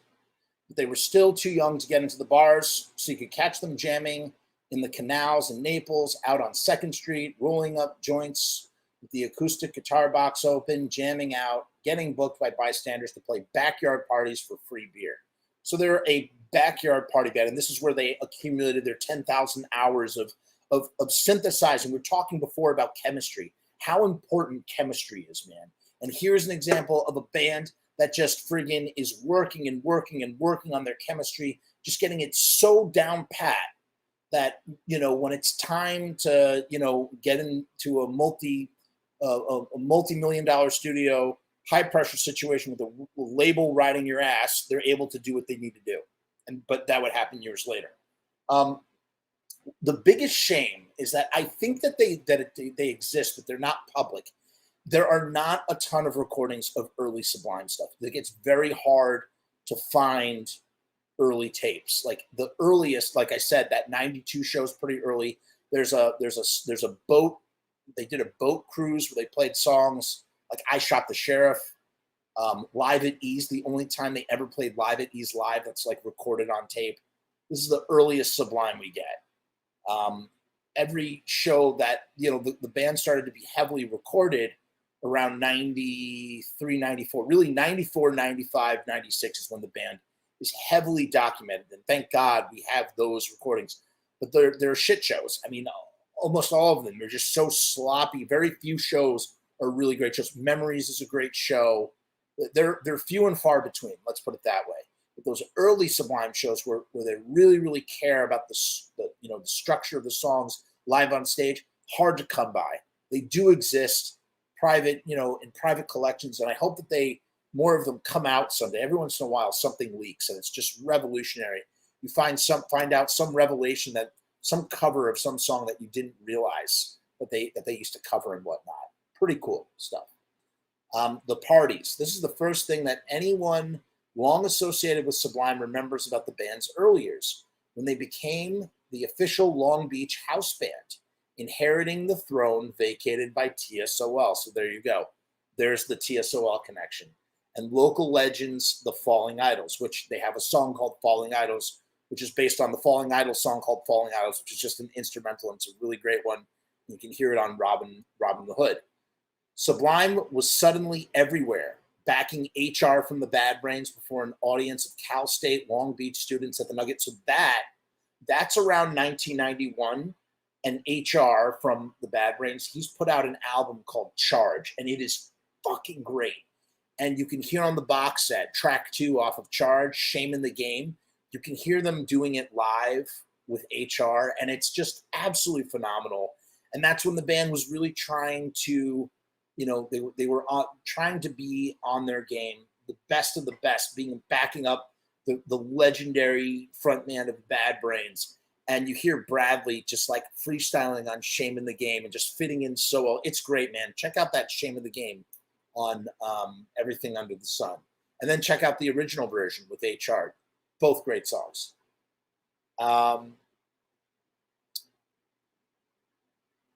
Freestyling with Ross MG at Debaucheries on the West Side, and rocking Proto Project X Ragers with kids skating on half pipes on the East Side. They even set it off in North Side Long Beach, not far from Ramona Park. For a while, the Sons of Samoa, a Long Beach Samoan Crip gang, acted as their bodyguards. That's crazy. We would play at some of these parties in North Long Beach, and people were like, yeah, we dig that fucking reggae sound, God remembers. Then we'd play over the West Side, and it would get crazy sometimes. One time, they wanted to keep our equipment, and I was like, whoa, no. This was LBC in the late 80s, early 90s. The crack epidemic was in full swing, which had brought with it territorial issues and repression by the police. Surfing and skating were big, blending into nearly every neighborhood. So did punk rock and the reggae scene, and Sublime remained just a single degree of separation from Warren G, Snoop Dogg, and Nate Dogg, then rapping as 213. Different cultural pockets scattered across the city, but Sublime's syncretistic, what does this word mean? Let's look this up. Always got to stop and look up words, right? Want to know what they mean. This is how we become better readers, better understanders of the language. Syncretism, the amalgamation or attempted amalgamation of different religions, cultures, or schools of thought. Interesting. But Sublime's syncretistic approach distilled that international babble into one's accessible translation.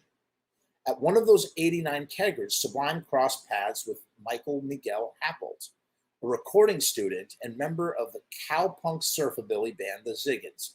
Everybody knows the Ziggins are to Sublime in the way the Necros are to the Misfits, like brother bands, you know what I mean? Like these bands that sort of pair up and tour together, and that was what the Ziggins were for Sublime. Needing to record a band for a school project, the budding producer asked Nowell whether he was interested in laying down tracks in a professional studio. And they would like sneak in there and just, cop time whenever they could. As a matter of fact, Had a Dat and another song, I forget the other song. There are two songs that I think this is talked about on Secondhand Smoke. When recording, you have tracks, right? You have tracks on a piece of tape, and there are multiple tracks that go across the thing, right? So what Miguel did was he would turn off, tracks 1, 2, 3, and 4, and then they would record one song on like 5, 6, 7, 8, and then they recorded another entirely different song on 1, 2, 3, 4. 2 songs living on the same piece of tape because tape was expensive, right? Kind of crazy. In the first recorded version, the future Sublime standard Badfish earned Happold a C-. The teacher said that the bass was not even close to being balanced. Who would have thought, man? Badfish. Pedantic miscalculations aside, the chemistry between Happold and the band was self-evident. He became their first producer and occasional backup guitarist and harmony singer, recording their unofficial debut, 1991's Jah Won't Pay the Bills, in the middle of the night at Cal State Dominguez Studios, released on Happold and Nowell's fledgling Skunk Records imprint. It didn't sell much, but it became a calling card that helped him secure gigs up and down the coast. And that's what you did. That was we've talked about demo tapes in the past on this channel, but here's another example, speaking to what Greg Fasolino was talking about. A demo tape back in the day, that's what's going to get you a gig. Today, maybe you would give them your YouTube music video, right? Back in the day, you would get your gig for the thing with whatever demo tape. So it was good to invest money, time, and resources to go into a studio, record some sort of demo so that you have something that you could show. And I mean, if you're really industrious, you can just record it yourself in a garage, I guess, punk rock style. Ja Won't Pay the Bills that's all those songs feature Bud. Bud leaves and Field Marshal Goodman, Ross MG, he comes in and he ends up drumming on all of 40 Ounces of Freedom, minus the songs that are on Ja Won't Pay the Bills, which feature Bud Gaugh. But Bud Gaugh was not around during the 40 Ounces of Freedom era of the band. He would come back a little bit later. Whew.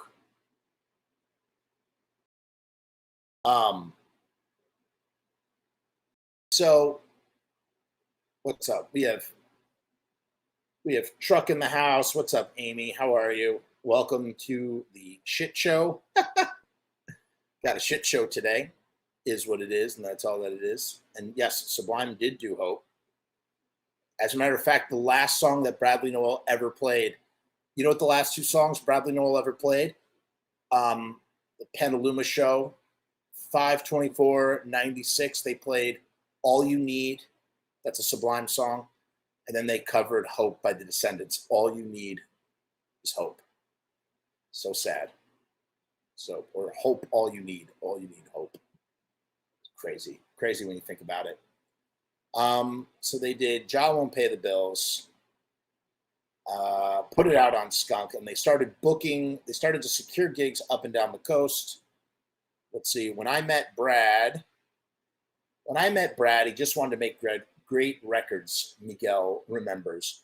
People would say they were either very good or very bad, but when I first met them, I never saw a bad show. Even smashed out of their minds, they were still fantastic. Around this time, Gaugh had developed a heroin and speed problem and would largely disappear into the seclusion in Anaheim for the next 2 years, leaving Ross MG and later Kelly Vargas to handle percussion. It's Ross MG playing the drums on the near entirety of their first classic 40 Ounces of Freedom, which dropped on Skunk in December of 91. His influence throughout their catalog, but especially on that album, indicates the lazy stereotype that Sublime were alabaster culture vultures. I hate that. It is a lazy stereotype, and it sucks, man. Why didn't I understand why you sent Hope or did Hope? I don't understand. You gotta explain. It is a lazy stereotype. Sublime were more than that. Steeped in hip hop culture, Ross MG, who was black, met Nowell when they were both teenagers. From the next room at band practice, Nowell heard him scratching records from the seminal electro rap pioneers, the LA Dream Team. I was doing some DJ stuff called backspinning, Ross MG recalls. He didn't understand how I was doing that. He was just intrigued by all that, and he was trying to do it and everything. Hip-hop formed another pillar of the band's sound.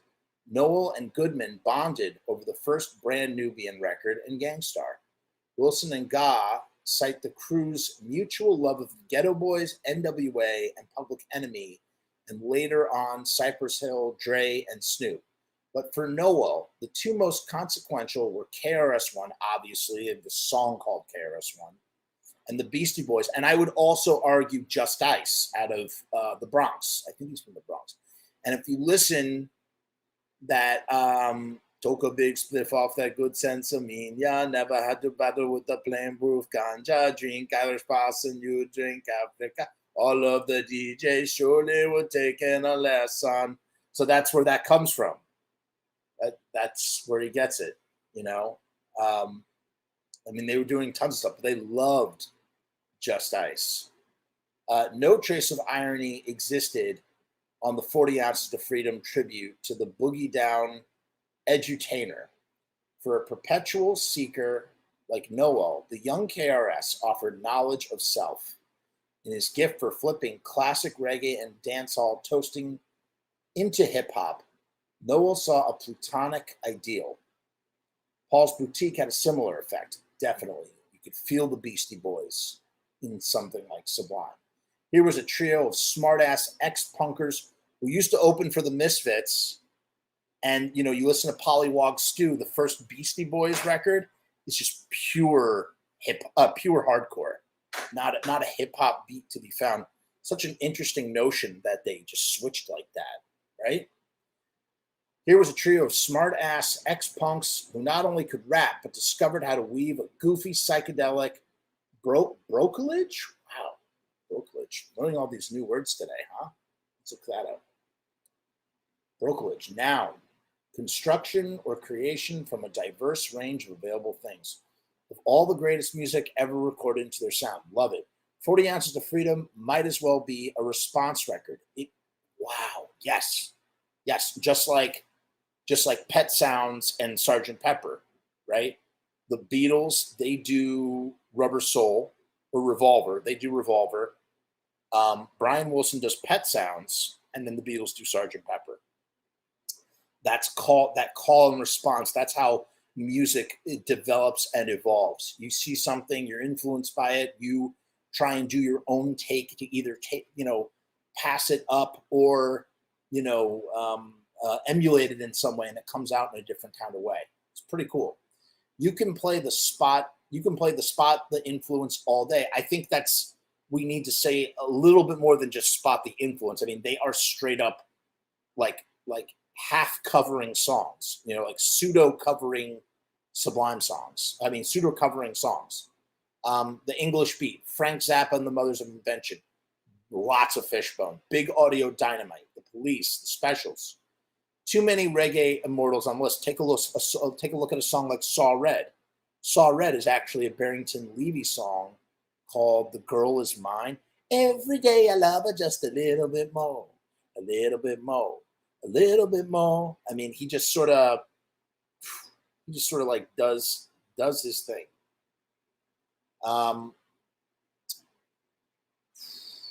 Nowell religiously listened to DJ Roberto Angati, an extraordinary digger who initially appeared on Long Beach's KNAC before graduating to host K-Rock, KROQ's Reggae Revolution. Happolt made a whole list of their favorites from the computerized dance hall era. Long before Blood Sugar Sex Magic, the Red Hot Chili Peppers were already LA's berserk prodigal sons, and the George Clinton-produced Freaky Styley rarely left Sublime's stereos for a very long time. It's a weird thing to wrap your mind around when you think about that. Also, that I think it's George Clinton's cocaine dealer is the guy that's saying, "Look at that turtle go, bro," on Yertle the Turtle on Freaky Styley. Across the city, the Rage Against the Machine incorporated metal into hip-hop and hardcore, similarly to how Sublime blended reggae. More than anything, Nowell became obsessed with individual songs, a harbinger of the shuffle culture that followed decades after his death. He might not have been a deadhead, but he loved Scarlet Begonias and had an intimate familiarity with Shakedown Street. I mean, here's the interesting pivot here. What he's doing, essentially what they're doing, I've talked about this before. They're, put the hip hop on the shelf for a minute. We'll just talk about punk, ska, and reggae. Ska is being used as like a switchover or an intermediary the songs, a lot of the songs have the ska upbeat thing, the whatever, the thing that ska does with the guitars. And then that can either be sped up and it becomes punk rock, or it gets slowed down almost to like the reggae sort of side of things. Look at the song Seed off of Self-Titled as the perfect example of how this works.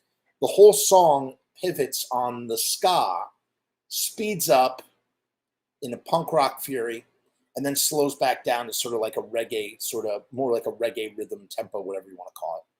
And it's brilliant. It's absolutely brilliant.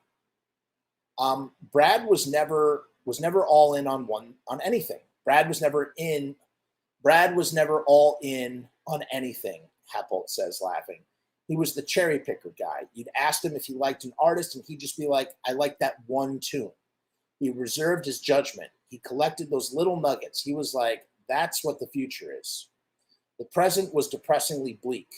They might have been regional beach gods, able to sell out small clubs from Escondido to Arcata, but by the end of '92, their prospects appeared limited.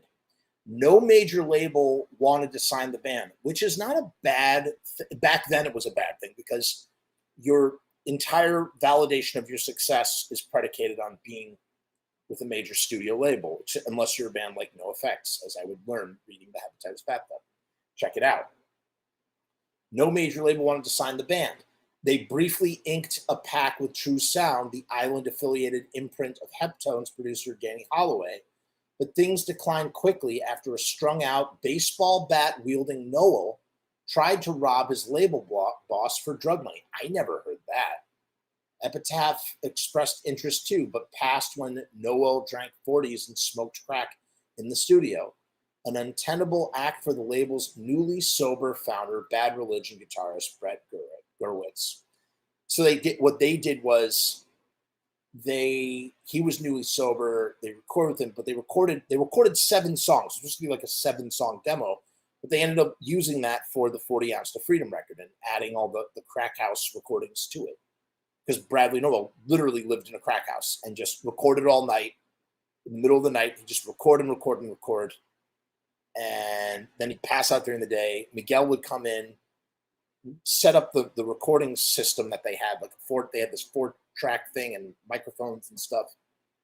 And it would just go on like that and on and on and on. And it's amazing how Miguel was able to sort of like put up with all this stuff. In a way, Miguel is the unsung hero of Sublime, because Sublime would never have made it to anywhere without Miguel. Miguel is what made that band get famous eventually.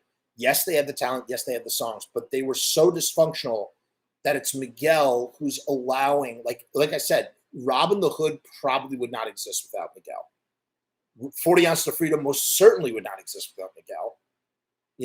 He's such a necessary component to this entity that is Sublime in that kind of way.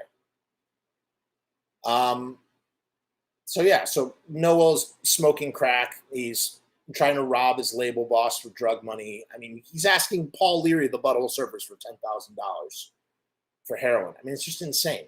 According to Happold, they once gave a CD to Rick Rubin. As he drove off, he flung it out the window of his limo onto Sunset Boulevard, cracking it into pieces. It's funny. I was just watching a thing with Rick Rubin and Paul McCartney, and I'm just looking here's Rick Rubin. He's worked with Danzig. He's worked with the Chili Peppers. He's worked with Johnny Cash. He's worked with just everybody under the sun. Sublime hands them a CD. It's like this garbage, throws it over his shoulder. Could you imagine if Rubin had a hand in producing Sublime Self-Titled? What another feather to an already feathered cap, right? What did he do with the Beastie Boys, Rubin? Didn't he do something with it? Didn't he record Paul? Did he produce Paul's Boutique? Am I crazy? I think he did. I don't know. Anyway, that's crazy. Cracking it into pieces. After a strong start, sales of 40 Ounce to Freedom started dwindling. Addiction took over. Nowell was smoking anything he could get his hands on and fully bought into the rock star heroin myth. believing that opiates spurred the creative process. It's true that he literally started doing heroin because he thought it would make him more creative. It's crazy. Like, he made the choice that would take his life and destroy him. It's crazy. Before shows, he'd hawk the band's instruments at pawn shops. This is where the song "Pawn Shop" comes from. It comes from when Brad would hawk their, he'd sell all the equipment, right? What has been sold is not something strictly stone. Just remember that it's flesh and bone, which is that it's not strictly stone because we can get it back. He'd leave messages on promoters. He'd ask for the advance of the money. He'd leave messages saying, "I can't play unless I get drugs for tonight." Stuff like that.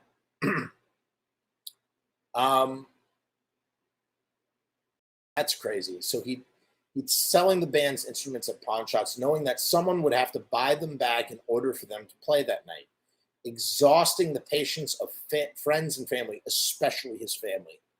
Nowell hit was then rock bottom. High off everything, he moved his meager belongings and Louis into a tweaker pad in the San Clemente. This is where STP, the song STP, stands for Secret Tweaker Pad.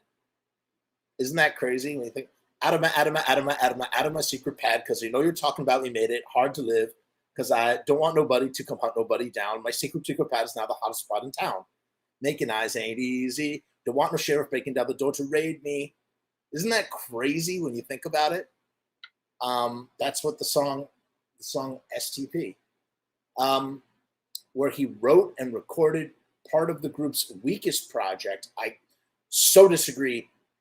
Robin the Hood is a masterpiece. It is a cult masterpiece that it's not weak at all. It's so, there's so much like heart and soul. There's so much like heart and soul in Robin the Hood, man. It's an acquired taste, but it's like, it's like the Sam Hain. Robin the Hood is the Sam Hain of Sublime stuff. You know what I mean? If you can get down with Robin the Hood, then you really friggin' understand. And it is, I love every single inch of Robin the Hood. It's phenomenal. It's phenomenal. I hate that he uses that. The group's weakest project, 1994's Robin the Hood, made on equipment heisted during the 92 riots, which he says, "Where do you think I got this guitar that you're hearing today?" We finally, anything. It dawned on me that I need new home furnishings. So once again, we filled the van until it was full. Since that day, my living room was much more comfortable. But no, he says, where do you think you got? Finally, we got our own PA. Where do you think you got this guitar that you're hearing today? That's what it is from the night. And there's a really nasty story about Nowell, who was like, there was this guy who was like up on his roof. He had boarded up his place and Nowell, they were trying to break in, and he's like, you can't hold out there forever. We'll get in eventually. Just pure looting and rioting for the sake of looting and rioting. Seeing the chaos and seeing an opportunity to take stuff.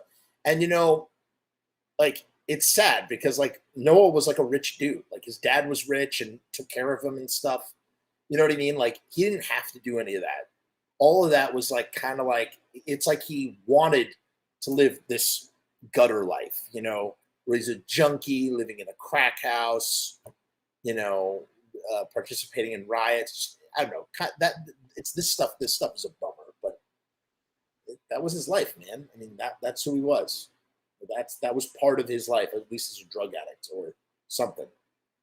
It actually functions impressively as a post-Steinsky precursor to lo-fi beat tapes. It's true.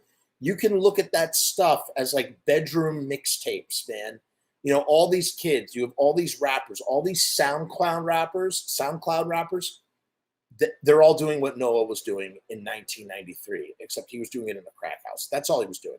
It's the SoundCloud mixtape of Sublime. With a Gwen Stefani feature, no less. But as a polished statement of purpose, he sounds too fucked up to even properly record a cry for help. It's great, man. It's a great record. It's sad, you know. You look at a song like Pool Shark, and you know what Pool Shark is about. I mean, look at a song like Mary, what he's singing about there. It could have been curtains. Kurt Cobain was a few months away from death, and Nowell seemed like a likely candidate to follow him. So remember, that it's two bands, very similar, so many similarities, right?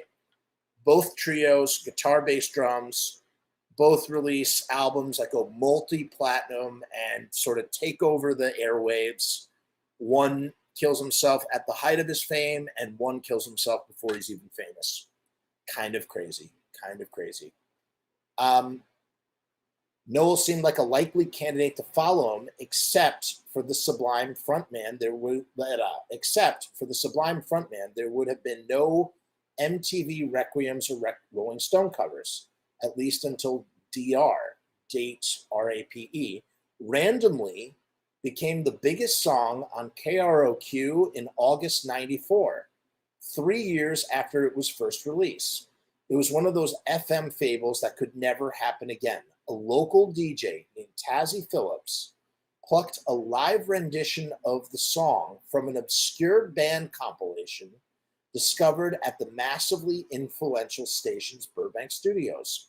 One play was all it took. The phone request lines lit up. It was the 90s. That was what it was back in the day, dude. Like, back in the friggin' day. Like, you literally just called, like, it was all about calling up record stations, requesting songs to get them played, you know? Yes, I know that. I said, as I said earlier, I should have put allegedly killed himself, because allegedly Kurt Cobain did not kill himself. And there's lots of evidence to prove that it was Courtney Love. But for all intents and purposes, he killed himself. Whatever the official record is, that he killed himself. One play that was all that it took. The phone request lines lit up. It was the 90s were so cool. What a cool time. It was a great decade, man. I mean, I was a little young for the 90s, but I loved them. I really, really did. I really did. It's like a decade that just sort of, I don't know. I just really like the 90s. Off the strength of a crass novelty hit. That's what it is. It's a crass novelty hit. Terrible song title that has not aged well, even though we know what he was trying to go for. It's just such a juvenile song. It's one of my least favorite Sublime songs, and not just because it has that word in the title. I just, it's always that What I Got. I think What I Got is not a good song. I'm not a fan. I love that tweet. Someone did a tweet where it's like, literally says, I could play the guitar like a motherfucking riot, and then plays the most bland guitar riff ever. Well, it might have been someone else playing, because Bradley might have been dead already. Who knows? We don't know how much Bradley did before he died. There's no way to know how much studio tinkering was done further after that post-production session that we were talking about earlier. So who knows? Who knows?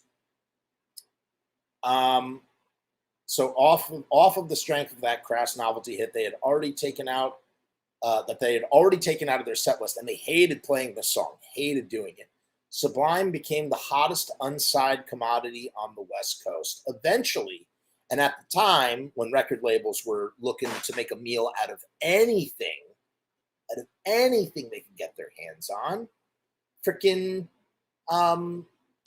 that what's more savory to a record label than the hottest unsigned commodity just waiting to be tapped. Although they got a lot, they bit off way more than they could chew with a band like Sublime.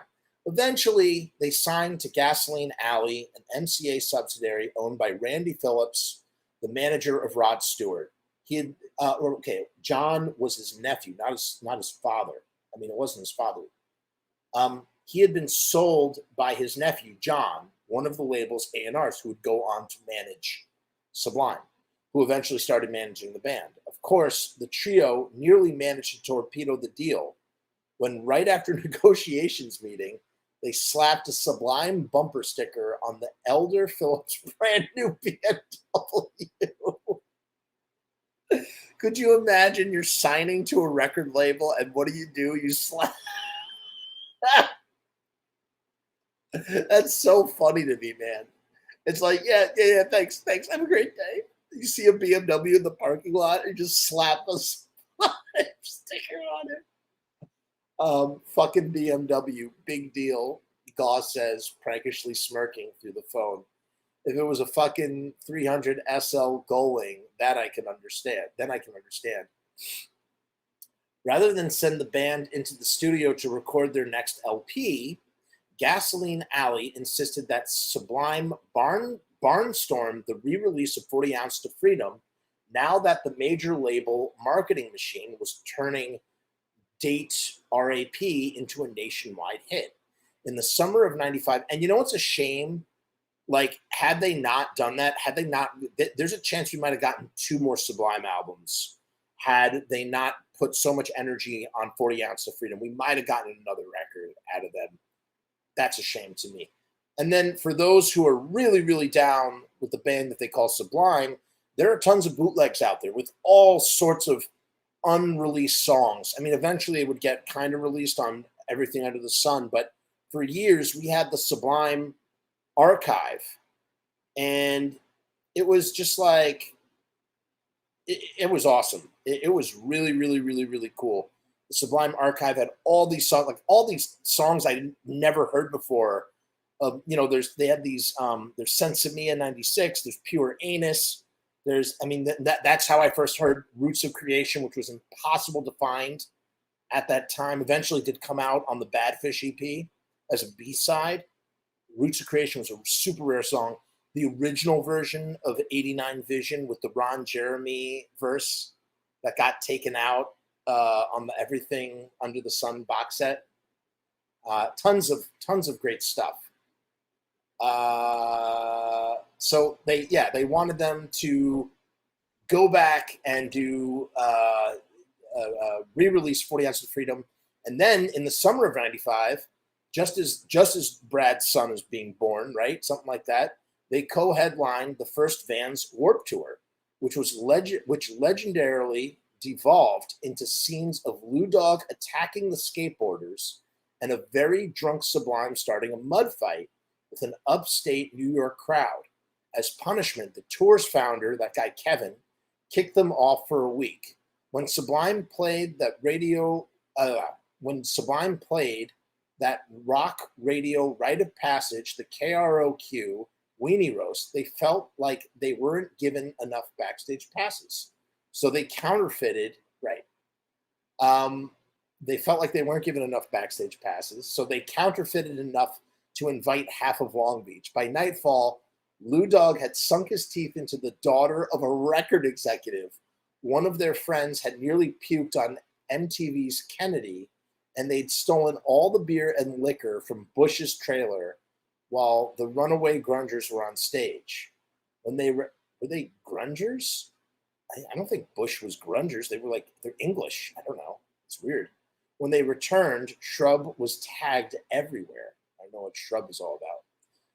The road brought all the predictable temptations. The band descended into a Groundhog's Day routine, waking up in an unfamiliar city, drinking all day, playing a show at night, and drinking again until they passed out.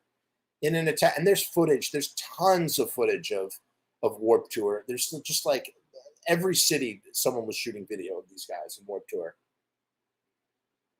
In an attempt to protect their investment and ideally save his life, Gasoline Alley raided the MCA treasury to pay for Nowell's rehab. Finally, a late '95 stay seemed to have a positive impact. The birth of his son compelled him to get sober, or at least close enough. Then they rented the RV and drove to Texas, which brings us to the tragic end of our story here. Amy, I love Secondhand Smoke, and we were talking earlier, those early Sublime songs, Romeo, friggin' New Realization, Doin Time, Uptown Dub, the original, well, that's not the original, but Get Out, the second version of Get Out, the original version of Get Out had to be chopped up because they had sampled the Lemon song by Led Zeppelin and they had to take that out.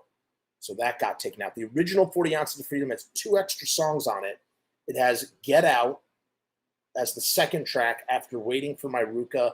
And it has Rawhide, rollin', rollin', rollin', get your dog is rolling. That is also on 40 Ounces of Freedom. I'm not sure. Man, I am trying to remember if there's any other songs on 40 Ounces of Freedom that were cut. I feel like there's even more, but I could be wrong. 3, are you going to call 911 and spoil all of my fun? Oh, this is going to get dark. This is going to get really, really dark. True chaos requires the illusion of stability. People latched on to his periods of sobriety and focus. Each time his intelligence and charisma convinced even the most this guy with some of his words, recalcitrant.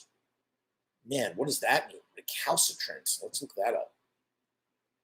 Recalcitrant, having an obstinately uncooperative attitude towards authority or discipline.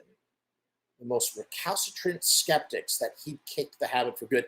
But mind you, we talked about this when Jane, his stepmom, and his dad, Jim, they tried to get him sober in 94, right when he was like in the middle of this crackheadum, in the Secret Tweaker pads recording Robin the Hood, and he was at the height of his heroin addiction and lost all this weight, and they were sure he was going to die. I mean, they had been on this merry-go-round so many times. They all thought that he had finally kicked his habit for good. Some people are experts at hiding their addiction. This is very true. And there's some people that you would never expect to be on heroin who are on heroin. And I can attest to that. Not me personally, but my experience with other people, He was the opposite, transparent to a fault. When he returned home from Texas, he writhed with sickness for 3 days. Distraught at his condition and seeking a safer environment, his soon-to-be wife, Troy, took their infant son, Jacob, to her mother's house. When his dad showed up to confront him, Bradley profusely apologized for being such a disappointment. Father and son hugged in their kitchen. So sad. I couldn't be prouder of your music and all the things you've done, but at the same time, I'm definitely afraid you're going to kill yourself, Jim Nowell reportedly said at the intervention. The details are murky about the ensuing rehab stint, but those closest to Bradley report that upon his reemergence, it was the most joyous he had ever been. Troy remembers him loudly bumping early versions of the record in his Ford Bronco. I'd be driving and he'd be messing with all the knobs, trying to get the equalizer just right, she says.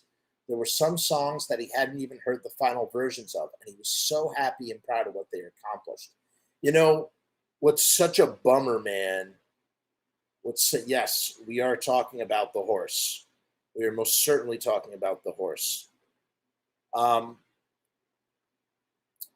Freaking, what's so sad?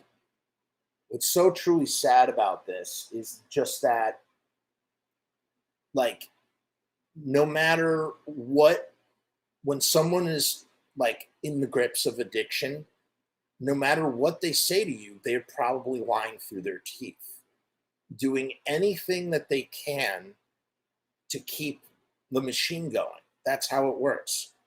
And so, when a junkie tells you, like, gives you an answer that's 50, you have to double it and assume that it's 100. Or the opposite, you have to have it and think that it's 25. I'm just using numbers as an example.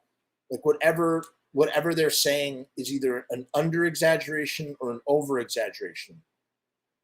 And it's just so sad, man. I've known so many people who have died from this disease and this drug specifically.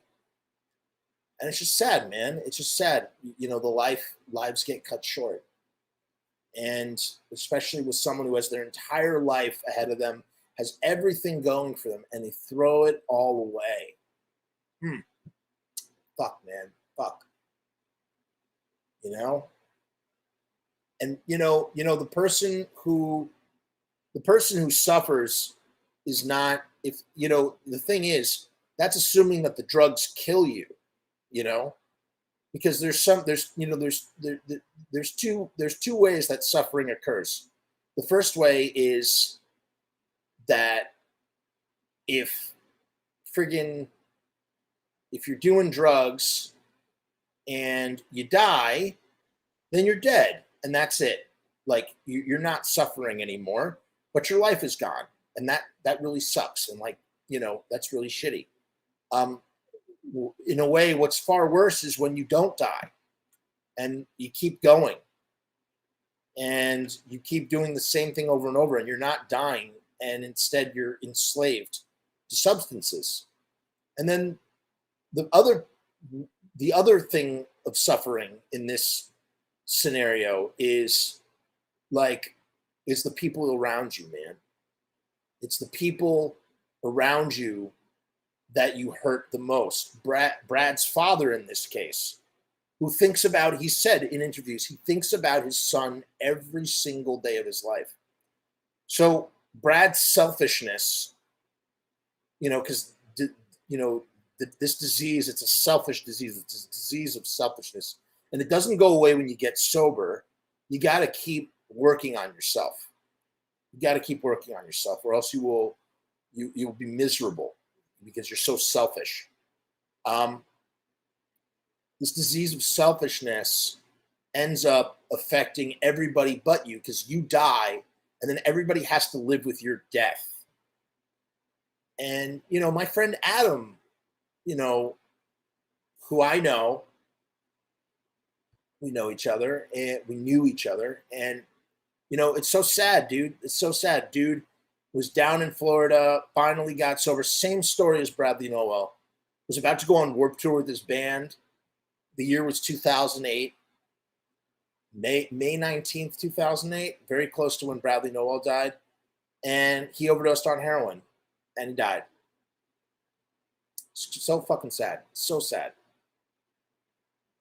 I mean, that's what happens. It's just like, that's the end of your story. You just cease to exist. You know? I don't know, man. It's just so friggin' sad. Get help, people. There are programs. There are places you can go. There are fellowships. You ever heard of the 12-step fellowships? You can go there. There are places. It's never too late. You know, I've also seen people on the brink of death and watch them come back from death, from oblivion as well. It's a two-way street.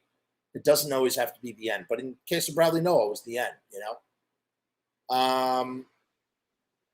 And, you know, that's what I remember what I wanted to say.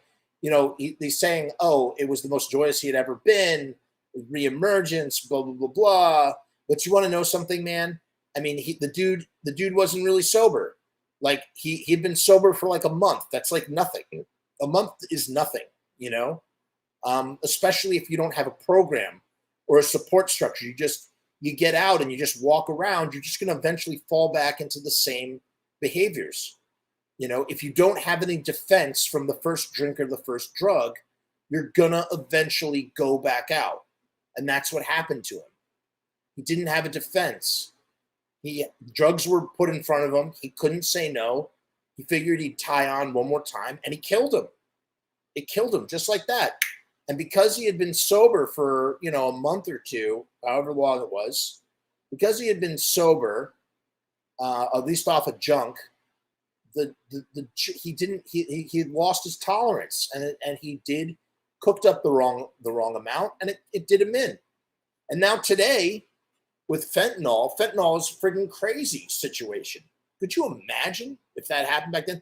You know, you could be smoking weed with fentanyl. You know, the whole thing in the 90s and the 80s, we were just talking about like, you know, you know, the war on drugs, you know, just like the, what is it? Don't smoke that marijuana now because it could be laced with something. It could be laced with PCP or cocaine. You got to be careful. And the reality is that, like, yeah, now that is like really a thing. Like, it's really a real dangerous thing. Like, you could smoke weed laced with fentanyl and not even know it, and it would kill you instantaneously. It happens a lot, You know, it really does. It's insane. In any case, let me digress. Troy remembers him loudly bumping early versions of the record in his Ford Bronco, newly sober, more joyous than he'd ever been. I'd be driving and he'd be messing with all the knobs, trying to get the equalizer just right, she said. There were some songs that he hadn't even heard the final versions of, and he was just so happy and proud of what they accomplished. To symbolize this fresh start, he proposed to Troy.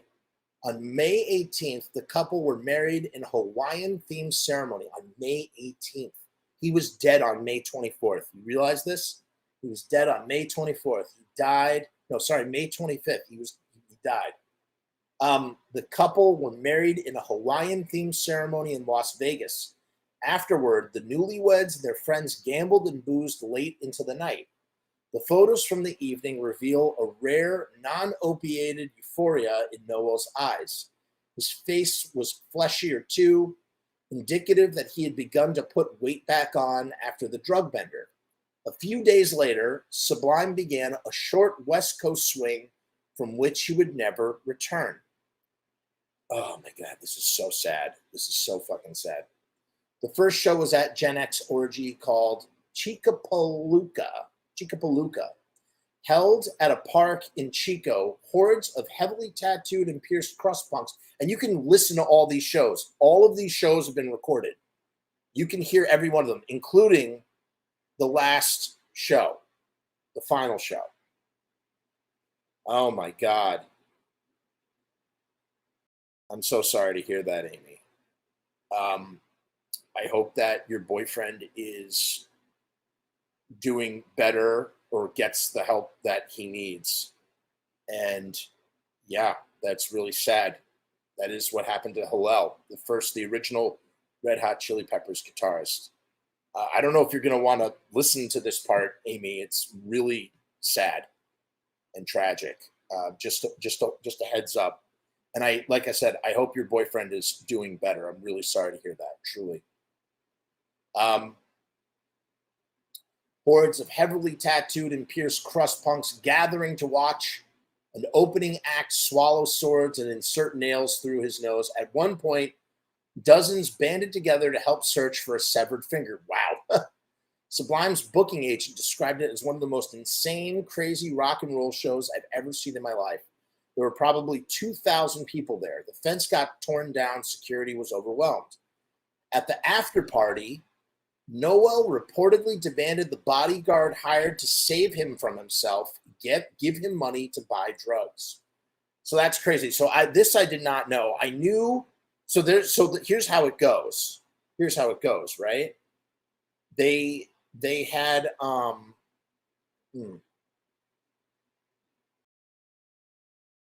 I had a problem years ago, and when my mom passed, I swiped all the weed in the house. Living with that, I never did junk again. I'm glad to hear that, Goat Boy. Truly. I'm sorry that your mother passed away. Oh, that's great. That's good news. Thank you for the update, Amy. Amy's boyfriend is getting help. Really glad to hear that. Really glad to hear that. Truly. I knew a 24-year-old kid who newly married, 2 dogs. His name was Andrew, and he killed himself with heroin. It's so sad.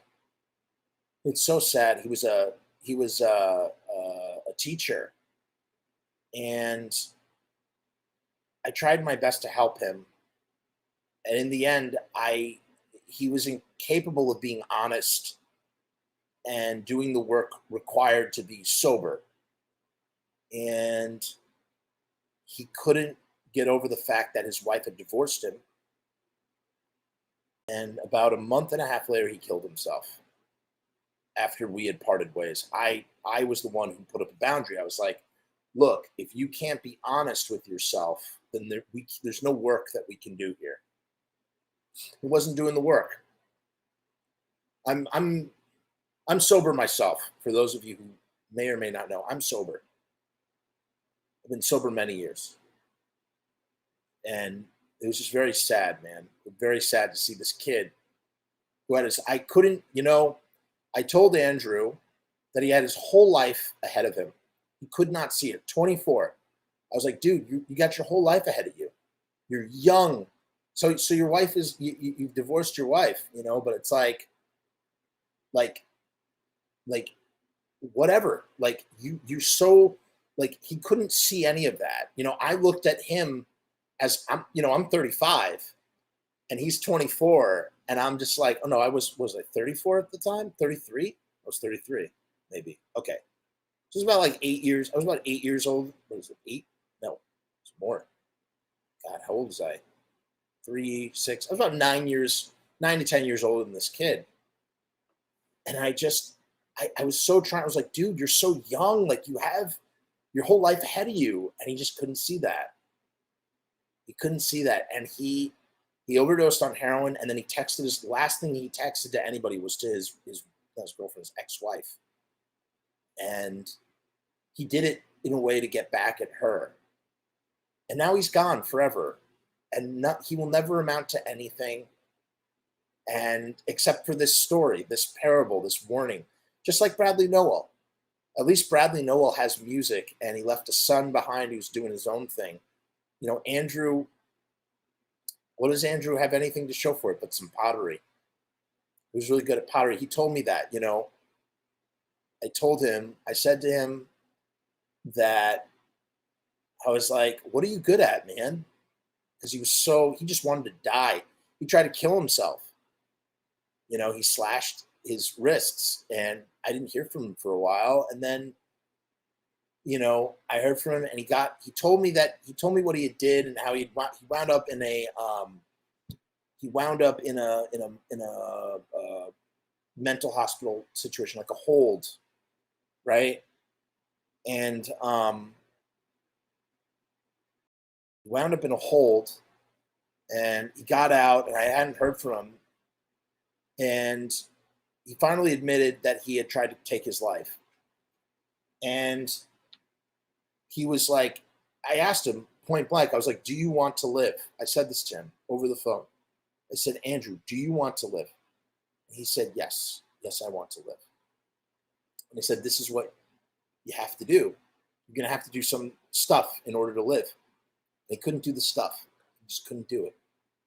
And he started lying, and he was stealing pills and just all this stuff, stealing from his relatives. And he took his life. And he took his life. He was, and what was interesting was his aunt, who was also sober, who I met at the funeral. Oh, that's what I wanted to say. So when I spoke to him, I asked him, I said, what is something that you really liked to do? I said, you got to find a passion that's not getting high. What is something that you really like to do? And he said, man, I was really good at pottery. He was telling me about these pots that he would like make pottery. I was kind of like, all right, like, if that's your thing, is that something like you need to throw yourself into the pottery again? Get into pottery. You need to do something to distract yourself. Right? And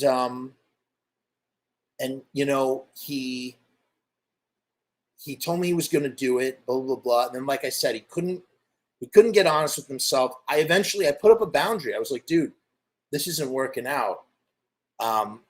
If you can't do this work, then, you need, I can't help you, man. There's nothing I can do to help you. And we never spoke again. And then my friend called me up and said that Andrew passed. He took his life. Found out it was drugs, right? But here's the thing that really made me break down. I go to his funeral and hear the whole service and everything. And, and what's funny, I knew about his family life. I knew the truth about his family life. And here's his relatives talking about him.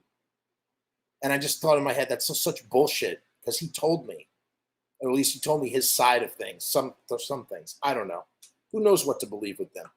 But I got to hear his family and his friends and people sum up his 24 years of life And then I got up to say my goodbyes. He was cremated already. He was in a little box. It was so strange. One minute I'm talking to a person that's just like you or me, and then the next minute I'm looking down at this box, and all that person was now in this box, tiny little box. And I look over, and there's this pottery, and it was really good. And I broke down and I just started crying. I was crying. And I just thought in my head, he really was good. He was good at pottery. I just thought, what a waste, what a shame. You know, and just, if you're struggling with this stuff, I don't have all the answers, but I will tell you, you got to find passion in life. You have to find something that makes you feel passionate. And you got to let that kill you. Don't let drugs kill you. Let that kill you. That's what I've done. I've let all the things that I love kill me. And every day that I wake up is a wonderful day to try and pack the most into that day and do the most that I can and put out videos and try to be creative and just all sorts of stuff. Live life to its fullest, This is, oh God, this is affecting me more than I thought it would. At the after party, Nowell reportedly demanded that the bodyguard hired to save him from himself give him money to buy him drugs. The sentry refused, but illicit fuel wasn't tough to find. The band crashed at a college girl's house and smoked crack for breakfast. No one knows exactly how Nowell scored the fatal bag of heroin, but it was in his possession the next night after their final show in Petaluma. The final show is called Play Nice in the Pit. By most accounts, the show was uneven and sloppy. I mean, you can listen to the recording. But according to Troy, he called her afterwards in ecstasy. So side note, and this is probably not being said in the article because he doesn't want to be sued or whatever. So there was a guy who had a suitcase full of drugs, who gave Nowell the stuff, right? And Nowell did not get high alone. He got high with Bud Gaugh. Bud Gaugh and him got high. Bud Gaugh survived, and Bradley Nowell died in the room naked with Bud Gaugh. He had fallen over. It's crazy, crazy situation. Crazy situation. But this part I did not know. At the after party, Nowell reportedly demanded that the bodyguard hired to save him from himself. So he had a guy, like a handler, that was sort of like watching him, do his thing. The sentry refused, but illicit fuel wasn't tough to find. They crashed. They smoked crack for breakfast. Now, who smoked crack? I don't know. Was Eric Wilson involved with that? I don't think so. Probably Bud, maybe. No one knows exactly how Nowell scored the fatal bag. It was a guy with a suitcase full of drugs. Fatal bag of heroin, but it was in his possession the next night after their final show in Petaluma. By most accounts, the show was uneven and sloppy, but according to Troy, he called her afterward in ecstasy. He wanted to tell me how much he loved Jacob and me, and that they had the best show ever that night. And remind you, the last song that he ever played live was Hope, a Descendants cover. All You Need is Hope. That was the song. The second to last song was All You Need. You can listen to it. 5/24/96, Petaluma, Play Nice in the Pit. Early the next morning, gone. So sad, so sad. And who knows if that's true. I don't want to, obviously, why would Troy, say anything that's not, maybe, she wanted to, make it, leave everything in as positive way as possible by saying that. Who knows what the conversation really was. I hope that's really what he said. He wanted to tell me how much he loved Jacob and me. It's the last time he was going to talk to his wife. And that they had the best show ever that night. It was the happiest I had ever heard him. Troy said on the Sublime episode of Behind the Music. I could tell that he had been partying, and I was a little concerned, but I didn't want to argue with him because he was so happy. So she knew that he was loaded. She knew. Rather than spend the night in Sonoma County, the band tilted their 27-foot 1967 school bus to San Francisco, where Sublime had booked a room at the Ocean View Motel in the outer Sunset District. You know the type, a crummy flophouse with soiled tourist brochures for Ripley's Believe It or Not and an Alcatraz in the lobby. Located at the edge of the earth, a quiet terminal gray surfer enclave, right where the Golden Gate Park sighs into the sea. They arrived at the Sunset Lake, but Bradley wanted to keep on partying. Around 2 a.m., he tried to convince Bud to go outside with him. Bud declined. Instead, the drummer sneaked into Bradley's stash and shot up and passed out. Oh, I did not know that. I'm pretty sure that they were both awake.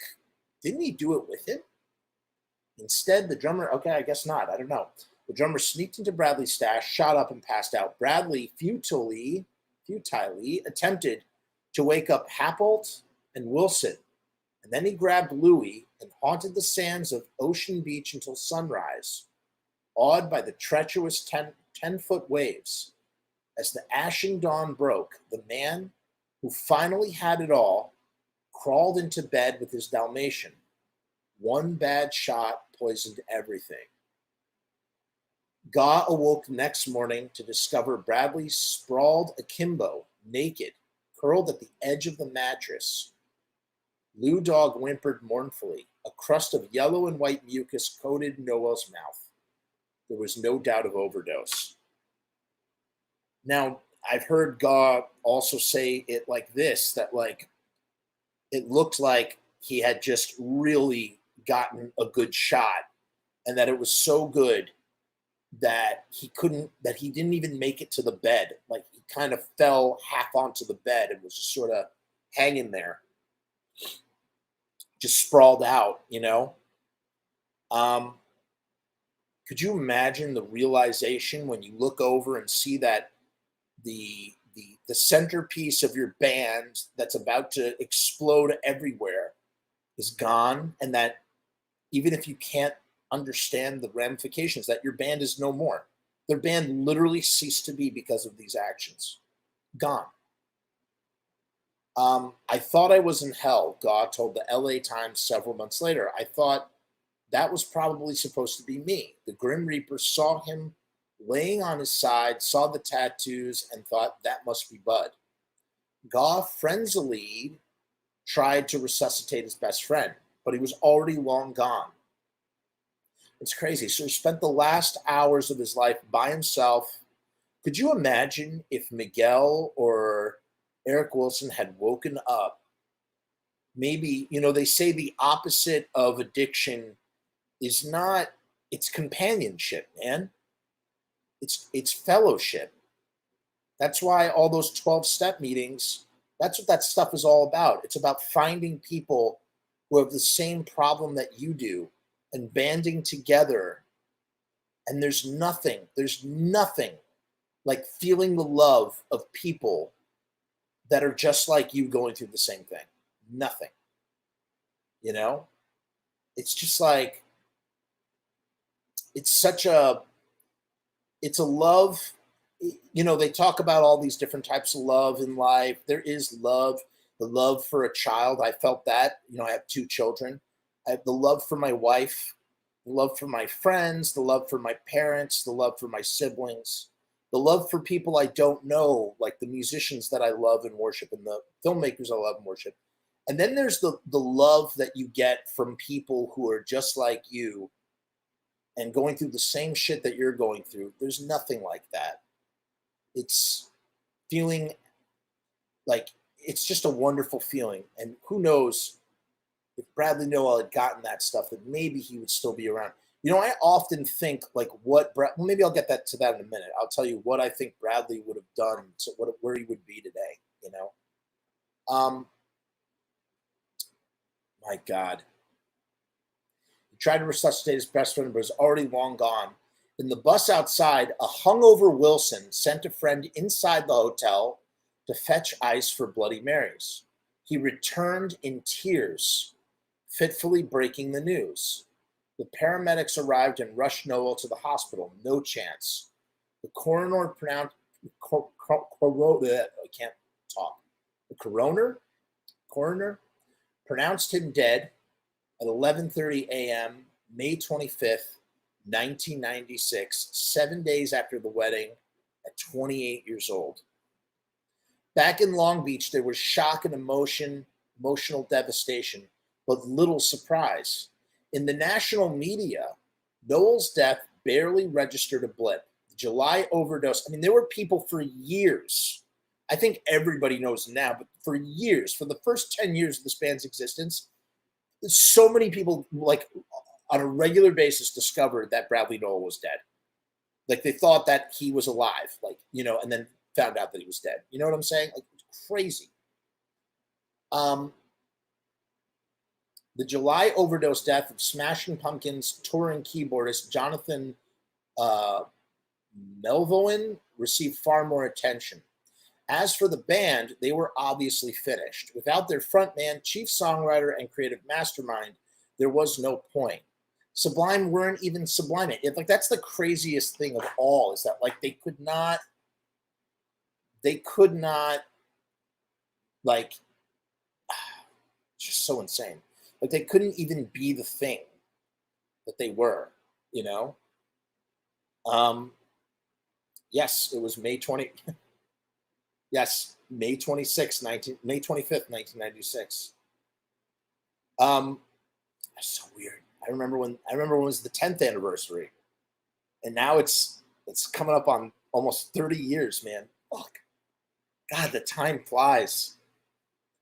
Be 30 years on 2026. It's like 25 years, right? 25 years, right? In any case, Sublime weren't even Sublime yet. From the outside, it appeared that their former tour mates and collaborators, no doubt, had lapped them and were on the verge of breaking out Tragic Kingdom. Well, they had recorded Tragic Kingdom in 95, and it was just going, I mean, they were exploding. They exploded at the same time that Sublime exploded. You know, supposedly Gwen Stefani and Bradley Nowell were a thing, too. And there was I've even heard scuttlebutt that, and this is just scuttlebutt, just total scuttlebutt, that Brad wanted to be with her or something. I don't know. Yes, they eventually did become the Long Beach Dub All-Stars. Had Sublime never been released, it's possible that they would have been remembered as one-hit wonders from the ska boom. Much more gifted, sure, but no more notable than Real Big Fish from neighboring Los Alamitos. MCA nearly made them a half-forgotten mid-90s curio, initially shelving the eventual sextuple platinum success. Classic. Could you imagine that? They've spent all this money. Dude dies. They shelve the album that would sell 6 million copies. You have to do the math. Think about how much a CD cost in 1996. $6 million, and then times that by 6 million. I mean, they made insane amounts of money.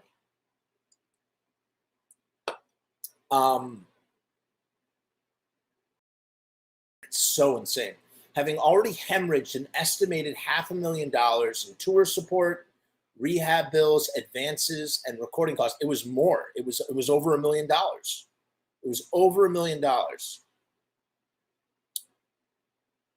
That's amazing. That's amazing. Obscured by Cloud says he saw Sublime twice, and Bradley is buried. Doesn't in his plaque? All the fans they come to the Westminster Cemetery grave, and it says "Remember Everything" on it, and they like all sing Sublime songs. As a matter of fact, that's when Brad's son like blew everybody away. I think it was like 2012. Like like he suddenly surfaced as he's like a 16-year-old kid singing Burritos and with his dad's voice, and everybody's just like blown away by like this kid's like talent. What was it like, Obscured by Clouds, when you saw Sublime live? Like, that's seeing Sublime live is as legendary now as seeing the Misfits live in many ways. It's kind of crazy. Kind of curious to hear. In any case, they lost a lot of money. Without Nowell around to promote and tour Sublime, Gasoline Alley figured it would be a bomb. Might as well avoid the promotion and manufacturing fees. We were thinking, how could you be so ignorant, Gaugh says, about first hearing the news that Sublime would never see the light of day. It was like, holy shit, dude, this album is such a fucking sleeper. We just got fucking benched. As with all stories intertwined with money, drugs, and tragedy, there are different accounts of what led Gasoline Alley executives to reconsider their decision. The label was dissolving and we owed so much money, Miguel says. They didn't hear the hit. They listened to the self-titled and were like, how much is this going to cost us? This wasn't Berry Gordy we were dealing with. So that's when, okay, so I didn't realize this. That was when that Gasoline Alley dissolved right at the onset. And it's crazy too. They shelved the album, which was going to be called Killin' It, and the track listing was so different. I mean, you look at the original version of Self-Titled, and it's like bananas. There's way more songs. It's got way more songs. It opens up with Trench Town Rock by Bob Marley. It's crazy. There's like live songs too. It's a really bananas track listing, and it's really, really great that they went with what they went with eventually. It was still the era where burning CDs was prohibitively expensive. According to Miguel, less than 5 copies existed of the unreleased record, one of which he slipped to KROQ's Jed the Fish. Within a matter of weeks, What I Got became the most popular song on the station. A hit is a hit. Production ramped up. Sublime dropped on July 30th, 1996. Barely 2 months after Bradley took his final bow. A quarter century later, there's still a good chance that you will hear it blasting at any given red light, at least if the weather is warm. And it's so true, man. So if it wasn't for Miguel, with a little bit of that punk rock, mischievous punk rocker, then perhaps they would be a has-been, never was curiosity from the 90s, where the story is more famous than the music. You know, it's interesting. We're going to rule this land among children. If you're of a certain age and geographic profile, the lyrics from Sublime are as ingrained in your memory as the name scripted in Old English on the cover. For a period in the late 90s, early 2000s, you would have thought that weed dealers were giving it away for free with the purchase of every eighth. But for all the Stoner Bro association, the band transcended their core fan base. Nowell's simplicity as a writer disguised his skill in storytelling. From the first bars, they're off to Garden Grove, with the foul scent of an unbathed Dalmatian in the Econo line and a 22 pistol in the trunk. He slyly name checks a Bob Marley classic, but this ain't $5 at the door. It's L.A. punk noir. That's that, say, L.A. punk noir, same as, you know, the gutter, that gutter life. He's calling it punk noir, but goofy and moody. The dude in the Minutemen. You learn the Tao of Bradley, and I mean that's when I got into Sublime. My first, you know, I had heard Sublime in the 90s on MTV, probably 97. I remember watching The Wrong Way video on MTV. But I really got into Sublime in the year 2001. And for a couple of years, they were my all-time favorite band. I just loved them. I loved everything about them. I couldn't get enough of them. As much as I loved the Misfits, you know. And it's interesting, you know, they're those bands that you love to ribbons, and then you put them on a shelf because you've just listened to every note. You know every note. You know every song. You never need to almost ever listen to it again. Every once in a while, it's nice to, give it a spin. But you don't spin it because you want to hear it because you like the music. It's almost like because you want to jump in a time machine and go back to that time and reminisce. Because music is one of the greatest time machines that we are afforded in this life.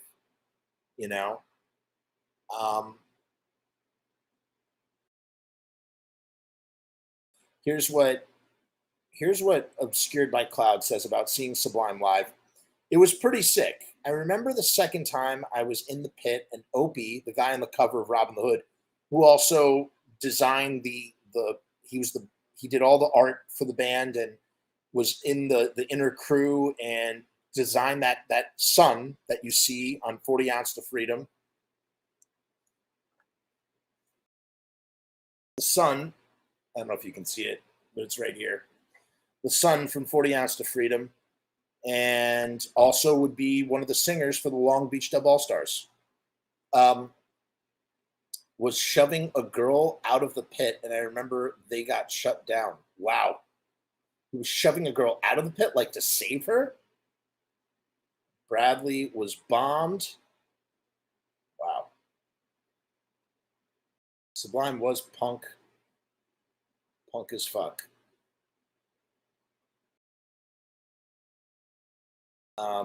Don't look up to anyone. Don't look up to anyone. Just people know better than you and me. Yeah, a bit.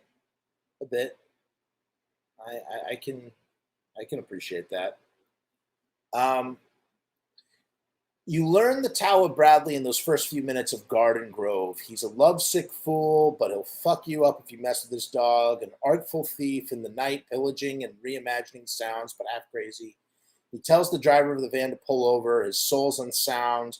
They nick a bass line from Country Melodies' Ninja Me Ninja and sample Linton Johnson's 5 Nights of Bleeding. At the beginning of What I Got, oh, fuck you, Kenny, is from a Richard Pryor comedy track. So go listen to that next time. Regarding Opie, no, I think he just didn't want her in the pit. I remember she was getting mad because she wanted to be in it. I'm really glad to hear that. I read that the wrong way and thought bad of Opie, but that makes me happy because Opie seems like such an awesome guy. Then Nowell unleashes a litany of complaints that might as well have inspired Atmosphere's Scapegoat. All the aggravation that leads to his despair. A bad moon funk of shitty opening bands and the dog shit under his shoe, sandy bed sheets and the torments of addiction. It is infrared target, sorry. Wow, I suck. It's infrared targeted to appeal to broke, depressive teenagers and post-adolescents, pure 90s slacker malaise, and the permanent guilt of not meeting parental expectations. Kurt Cobain opted for visionary poetic symbolism to veil his existential grief while Nowell was hitting the main vein on a street corner. Teenage angst hadn't paid off yet, in the same way that Cobain introduced the pre-internet mainstream to underground kings like the Vaselines, the Melvins, and the Pixies. Nowell introduced his audience, whose understanding of reggae barely exceeded Legend, the Bob Marley Greatest Hits record, to Half Pint, Clement Irie, and Yellowman. Sublime is one of those albums so bludgeoned by terrestrial radio and tattoo parlor ambience that it's difficult to separate from its context. Possibly the single most important line in regards to Sublime self-titled's legacy is that line right there. Sublime is one of those albums that is so bludgeoned by terrestrial radio and tattoo parlor ambience that it's difficult to separate from its context. There's a solid chance that it reminds you of the worst people that you've ever encountered. This is what I was talking about at the very beginning of this broadcast about how, I love the band, but I don't care for the fans. Natty dread white boys saying the N-word in freestyles, but telling you about the righteousness of Jah, aggro, ex-jocks, with barbed wire inked on their biceps, mass skeptics with Oakleys and F-150s who bemoan wokeness and wonder why no one writes funny songs like Date R.A.P.E. anymore. Anyone who has ever attended a Cottonmouth Kings concert. Cottonmouth Kings, oh my God. You can hate the fans, but you can't blame Sublime. It's so true, man. Did I not say this at the beginning of this article? They artfully captured the dirtbag lifestyle, the scuzzy surf and skate culture. They are not, they're not guys you want to look up to in that kind of way. The scuzzy surf and skate culture that once characterized the Southern California littoral. Genius disguised as a joker, a Trojan horse that offered a gateway into the lost cult punk classics and Jamaican genius. They could be crude and profane, but Nowell was as subtle as you can get for being profoundly unsubtle.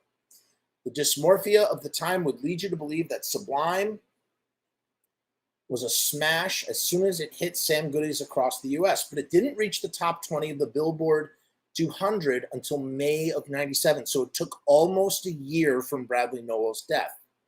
It was propelled by the ubiquity of What I Got, which topped the modern rock charts, modern tracks chart. The song Rivals probably only smells like Teen Spirit, as an anthem most bled to death from that period. But if you approach it without the sensory of memories of bong water spills, it remains a startlingly transfixing opus of pop songcraft, musicality, and cunning, specific lyricism. It starts with the drums, courtesy of Ross MG, that started as a loop played into a 4-track recorder from a little rickety drum set. Gaugh laid down alternate versions, but this one supplies a muscular hip-hop propulsion. It totally does. Nowell has the gift of immediately painting the scene early in the morning, rising to the street. I hate this song, though. I really, really hate this song. Yes, Amy. I agree. The Misfits and Sublime. Those are, if you look at the picture of me when I'm in high school, my jacket, I have my Sublime patch right here, and I have my Misfits Fiend Club thing right here. And that was me in high school, man. Sublime and Misfits. So funny. Gaugh laid down different versions, blah, blah, blah, early in the morning. Light me up a cigarette, I'll strap shoes on my feet. The rest is memorized, but in retrospect, it's still dazzlingly weird. He's broke and desperate, but counting his blessings because he has a Dalmatian, just enough drugs, and a solid guitar technique. Yeah, I can play the guitar like a motherfucking riot. Doom, doom, doom, doom, doom, doom, doom. It's like it's so bland. It's so bland. I really do not like What I Got. Like, I do love it, and I hate it. Like, I really, really hate it a lot. To me, it's one of the least interesting songs on Sublime self-titled. And I hate the reprise at the end. I wish it didn't exist. I think one of my favorite tracks is Seed by far. And of course, it's Santeria, which also is really like cringy. Like the last place you want to hear, for me, the last place I want to be is in a bar hearing a bunch of people, oh God, no Santeria. Like, it's horrible. It's horrible, you know? So the rest is memorized, but in retrospect, it's still dazzlingly weird. He's broken, desperate, but counting his blessings because he has a Dalmatian, just enough drugs and solid guitar technique. There's no real reason why there should be a 10-second solo in the first 45 seconds, but it works perfectly. It's true. There's a 10-second guitar solo in the first 45 seconds. It's the way Nowell's vocal drops out to sample Life is Too Short. It's the way Charity feels mixed from a distant echoing dimension. You know, there's a great a cappella version. That's pretty good. Neon Knees says, never got into Sublime. They became popular well after I left home, and I was more into punk than surf ska. You know, I would really advise anybody here who has actually sat through this. I'm sure I guess Neon Knees is the exception because he says he doesn't. But I would honestly go check out 40 Ounces of Freedom. just for the recording, like go read about how they recorded 40 Ounces to Freedom and listen to it. It blows the mind. Like, for instance, I learned this on a podcast recently. Some of the drums on 40 Ounce to Freedom are like composite drums. They program drums, but not like the cymbals. So Bud Gaugh or Miguel or Marshall Goodman would hit just the cymbals and not the other drums, which were played by a drum machine, and like kind of like just crazy shit.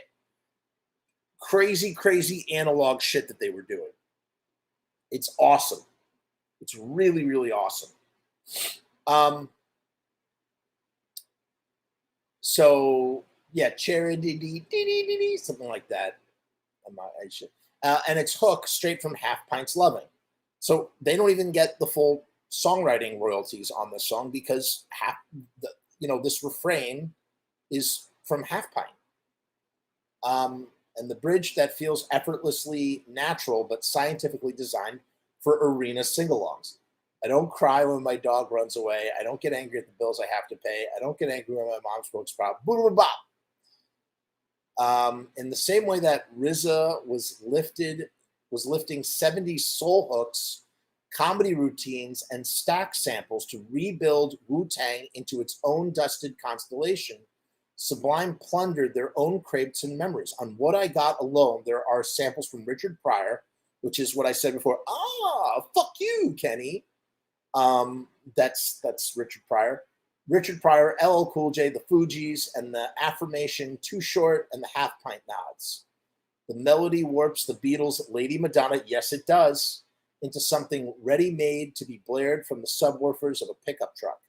If 40 Ounce to Freedom was the counterpoint to Paul's Boutique, this was their Check Your Head, a freewheeling ensemble of mutants reanimating the skeletons, buried in wax, replaying classic lost sounds, and relighting the spliffs for the Saints. That's the best part about Sublime. And there are so many artists that I know because of Sublime, and like going down the rabbit hole of learning about like what songs they covered and then discovering those artists and learning about guys like Barrington Levy and Just Ice and just so many people.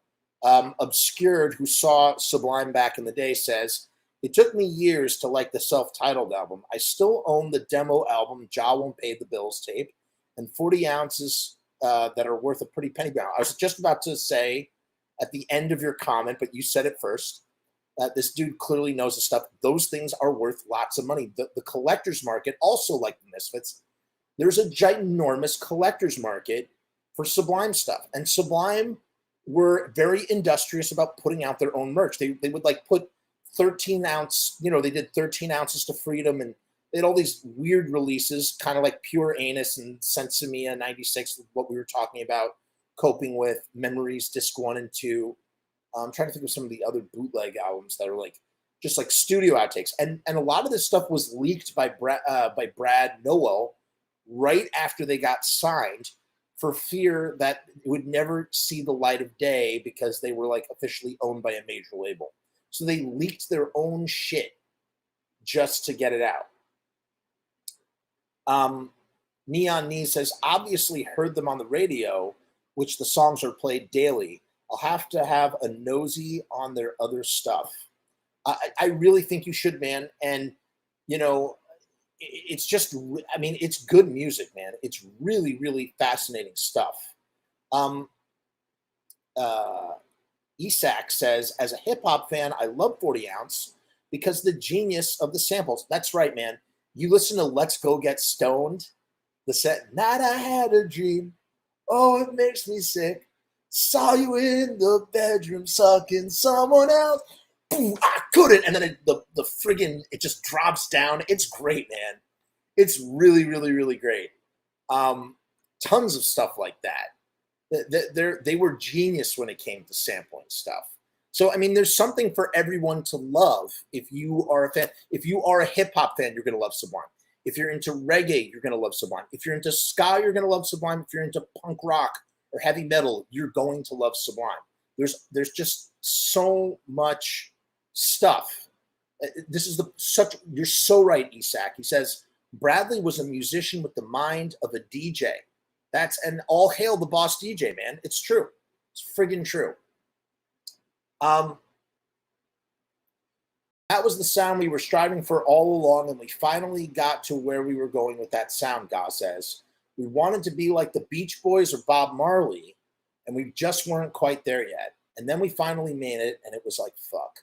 What's so astonishing is how well Sublime worked as pop. For all the vulgarity, eccentric mid-song tangents, and the time shifts, it spends 3.5 years on the Billboard album charts. At 3.5 years, it stays on the charts. As long as there are malls with PacSun and Volcom stores, oh my God, that takes me back too. As well as tiny surf shops worldwide, it will remain in rotation. But whenever you try to reduce it to lifestyle music, there's always something more. Nowell was one of the true magical singers, versatile enough to shift between hardcore mosh pit snarls to beatific reggae lifts, Spanish ballads, and melodic rap rants. He really was, man. His voice, there's only one person who carries that voice now, and it's his son. And I'm so glad that his son is not trying to be his dad, who he never got to know because he died when he was 11 months old. He beats to the he beats to the march of his own drum. And I really recommend you guys check out Jake's band. It's called Law. If you think you're going in there with Sublime 2.0, you're not going to get it, but you are definitely going to hear Bradley Nowell's voice live on through his son, and it's just glorious, man. And I'm really happy for Jake. I'm really stoked. And like I said, I did an interview with the drummer from Law, and he talks all about the band and how they formed and everything. And go check it out. It's on this channel under one of the Pizza Punk things. 1,000 Anger says there will never be another band like Sublime. I agree, man. I love the Ziggins, dude. I love the Ziggins. And yes, they were Bradley's favorite band. He covered Tim the Dinosaur and Big Salty Tears. What I tasted as I drove past her house tonight. Yeah, the Ziggins are great. They have a Greatest Zits compilation that I have. They do this song Going Richter. That's great. I Fought the Lawn. I Took Your Mom to the Prom. The Ziggins are awesome, truly. And they're still out there, man. I think they just put out a record, actually. Just put out a new record. God bless the Ziggins. Or as they would say, kill the Ziggins. Kill the Ziggins. Let's see what else we got here. On Pawn Shop, no. His voice could be astonishingly tender and fragile, or curl into a clenched fist. I mean, I would kind of. It's almost like. Also, what's the Smoke Cigarettes till the day she dies song? You know, that's where Sublime, when you hear that, took a big spliff off that good sense of mean, yeah, that's Just Ice. And then the other thing, Smoke Cigarettes till the day she dies, that's from a Ziggin song. That's on Smoke Two Joints. On Smoke Two Joints. Bradley's voice, it was like dirty and soulful, you know, like he could be he had this dirty soulful voice that was velvety. God, what a set of pipes he had. And he approached music with such passion. That's what really made me gravitate towards this band and that dude. You know, the guy could really sing. On Pawn Shop, Nowell summons a bleary working man's blues, the faraway shadow of his vocals, about to vanish into the sun-smoked air. This guy could really sing. He was a natural, Leary says. If he had lyrics written out or if he was freestyling, he was going to sing great. You didn't have to pound it or anything. The same with his guitar. It's easy to overlook the sheer tightness of a band bound by thousands of shows and best friend arguments in different permutations. Nowell, Wilson, and Gaugh have been playing with each other since their teen years. The album is understandably filled with small moments where Wilson and Gaugh's virtuosity shine. I mean, again, let's not underplay. I mean, Gaugh's a great drummer, and he does this really unique stuff percussion-wise. But Eric Wilson just doesn't. People just do not do not understand like the just how important Eric Wilson is to all this stuff, you know. The album is understandably filled with small moments where Wilson and Gaugh's virtuosity shines. The balletic switch on Same in the End, love Same in the End, when it goes from Headbanger's Ball to nimble, darting bass line and booming drums that sound like they're about to incite a drag race. Or Seed, one of my favorite songs in the love. See, I look at, I'll take Seed any day over what I got. Seed, where they effortlessly shift speeds 3 times in the first 15 seconds, flawlessly absorbing the lessons of the Bad Brains. I mean, that's exactly where it's at. They're taking the Bad Brains template, but what they're doing is they're pivoting from punk rock to reggae and using ska to do the pivot. It's just genius. It's genius stuff. Brad was the older brother and would fuck with Eric sometimes, and Eric would get pissed. They were connected in some fucking strange way, says Opie Ortiz, who designed most of the band's art and covers. Eric was Brad's right hand and Bud was his left hand. He needed them to do his Sublime thing. In the end, posterity relies on the songs. Without them, Sublime never would have been 311, the Aquabats, the Mighty Mighty Bosstones, or any of the other bands skanking around at the time, competing for precious MTV airplay. It's why Sublime with Rome can continue to sell out theaters across the United States with only a single member of the original band, Wilson, and a lead singer originally from the East Bay who was 7 when Bradley died. Sublime, and you know what's crazy? So in 2009, there were rumblings that something was going to go down. I almost flew to Reno for that first show, and I didn't do it. I didn't have a place to stay, and I didn't have enough money. I was in college at the time. I was living in Chicago, and I almost took a plane down. It would have been my only time seeing something, the closest thing, I guess, to seeing the real Sublime. You know what I never understood? Why didn't Miguel jump in there and they start another band called Secondhand Smoke? You know, Miguel, there are versions of songs on 40 Ounces of Freedom where Miguel is singing the lead, and then they switched it to Brad. I mean, Miguel is so instrumental in Sublime's sound and the inner workings and machinations. It would never be Sublime, but they could have done something with Miguel. And it's a shame that they didn't go. I mean, they did. They went out as Long Beach Dub All-Stars. But I mean more as like a functioning power trio the way Sublime was a power trio, you know? Like, they should have done something, man. They should have done, they kind of did. They did something called Volcano, which had the guy from the Meat Puppets in it. It had Miguel on guitar and vocals and Bud on drums. So 2 out of the 3, they almost did it. You'd think logically that they were in the Juice Bros together. It was which was another band that Bud and Eric had, and Miguel was in as well. So I don't know, man. I don't know. It just kind of like seems like the band is dead. Come out 40 Secondhand Smoke, man. Secondhand Smoke could have been great.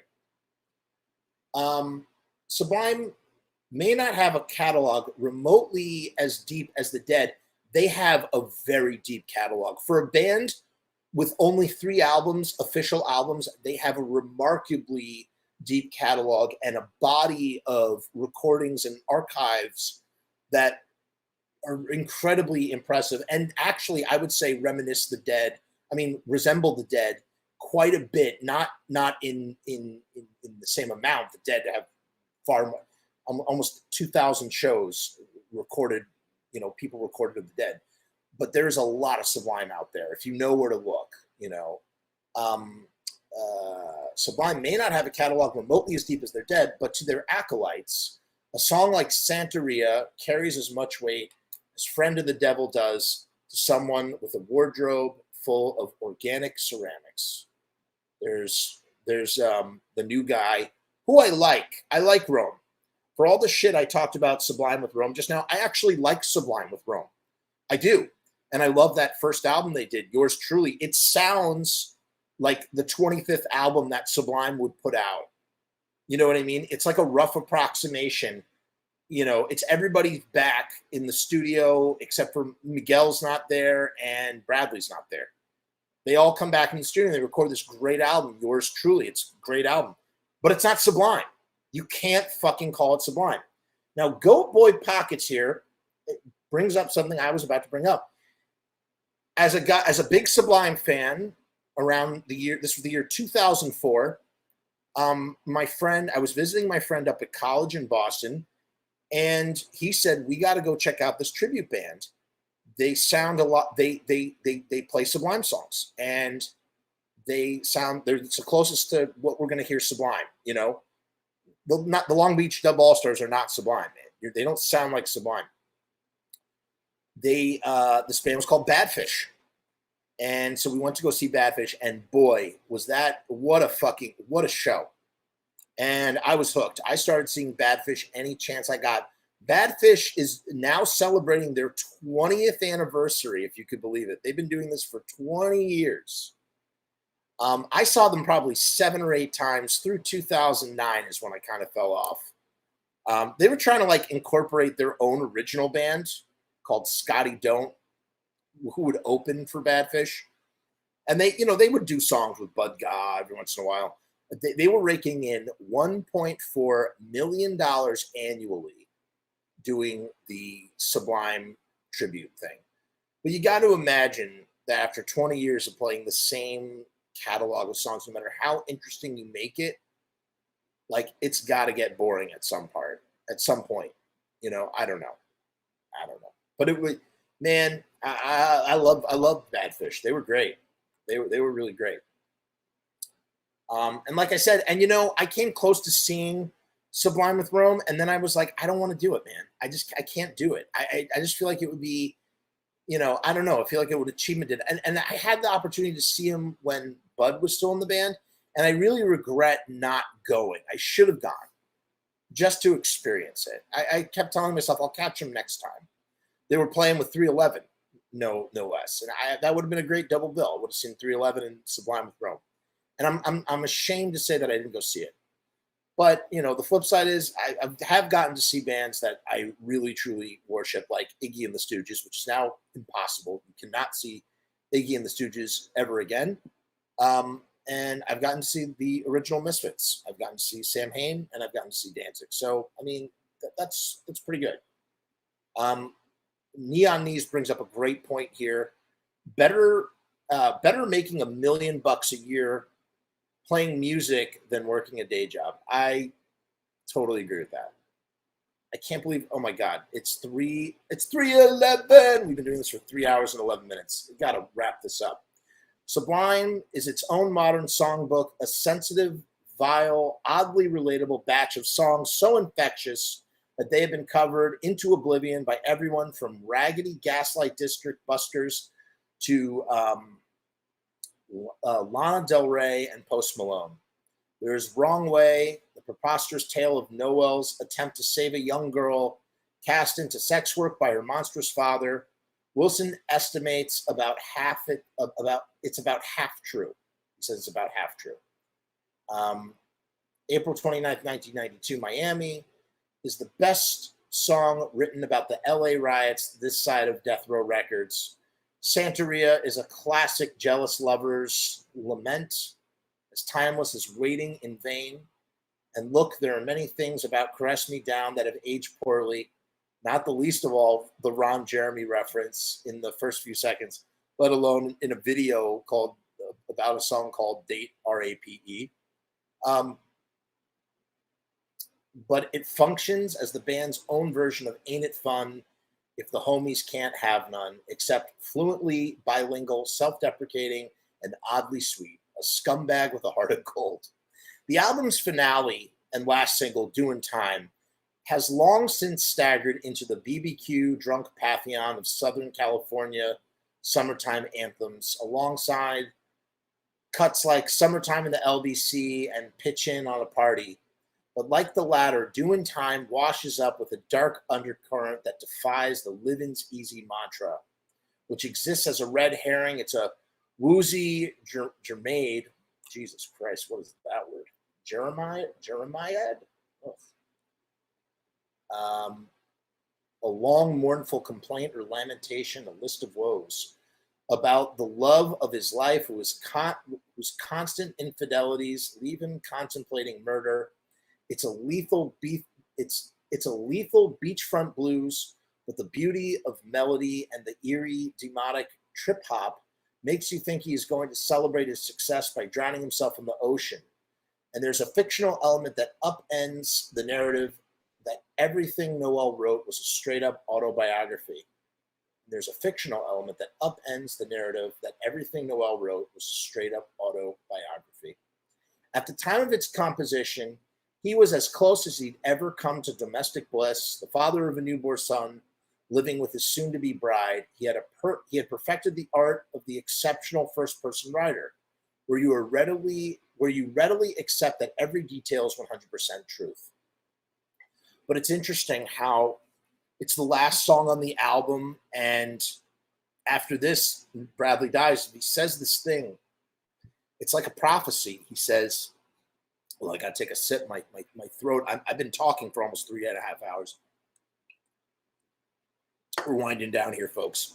If you like this content, please subscribe to the channel. Leave a comment, like the video, tip jar, all that jazz, Patreon, yada, yada, yada. He says this. It seems like a prophecy of what is to come. He says, oh, Jesus. Oh, lift this veil up off my eyes. My burning sun will someday rise. And every time I hear him talk about the burning sun someday rising, I just think about a guy who's about to die and like prophesizing that one day his son is going to come along and carry the torch by making music himself. And it's like the closest thing that we get to closure about a guy that none of us ever knew, who we feel connected to because of the music that he made, you know? And it's a great way to end Bradley Nowell's career. Doin Time distills furtive intricacy of the band's method. It's built off of a sample of Herbie Mann's Summertime, a bossa nova cover of the George Gershwin jazz standard. Ross MG deploys a 1/16th note reggae drum beat, and the band flip samples of the Beastie Boys' Slow and Low, Ina Kamazi's Jump for Jah, Malcolm McLaren's Buffalo Gals, and Lou Donaldson's Ode to Billy Joe, and David Axelrod's Holy Thursday. Holy shit. I didn't realize there were that many samples in that. My Lord. But it could have been done well only by Sublime.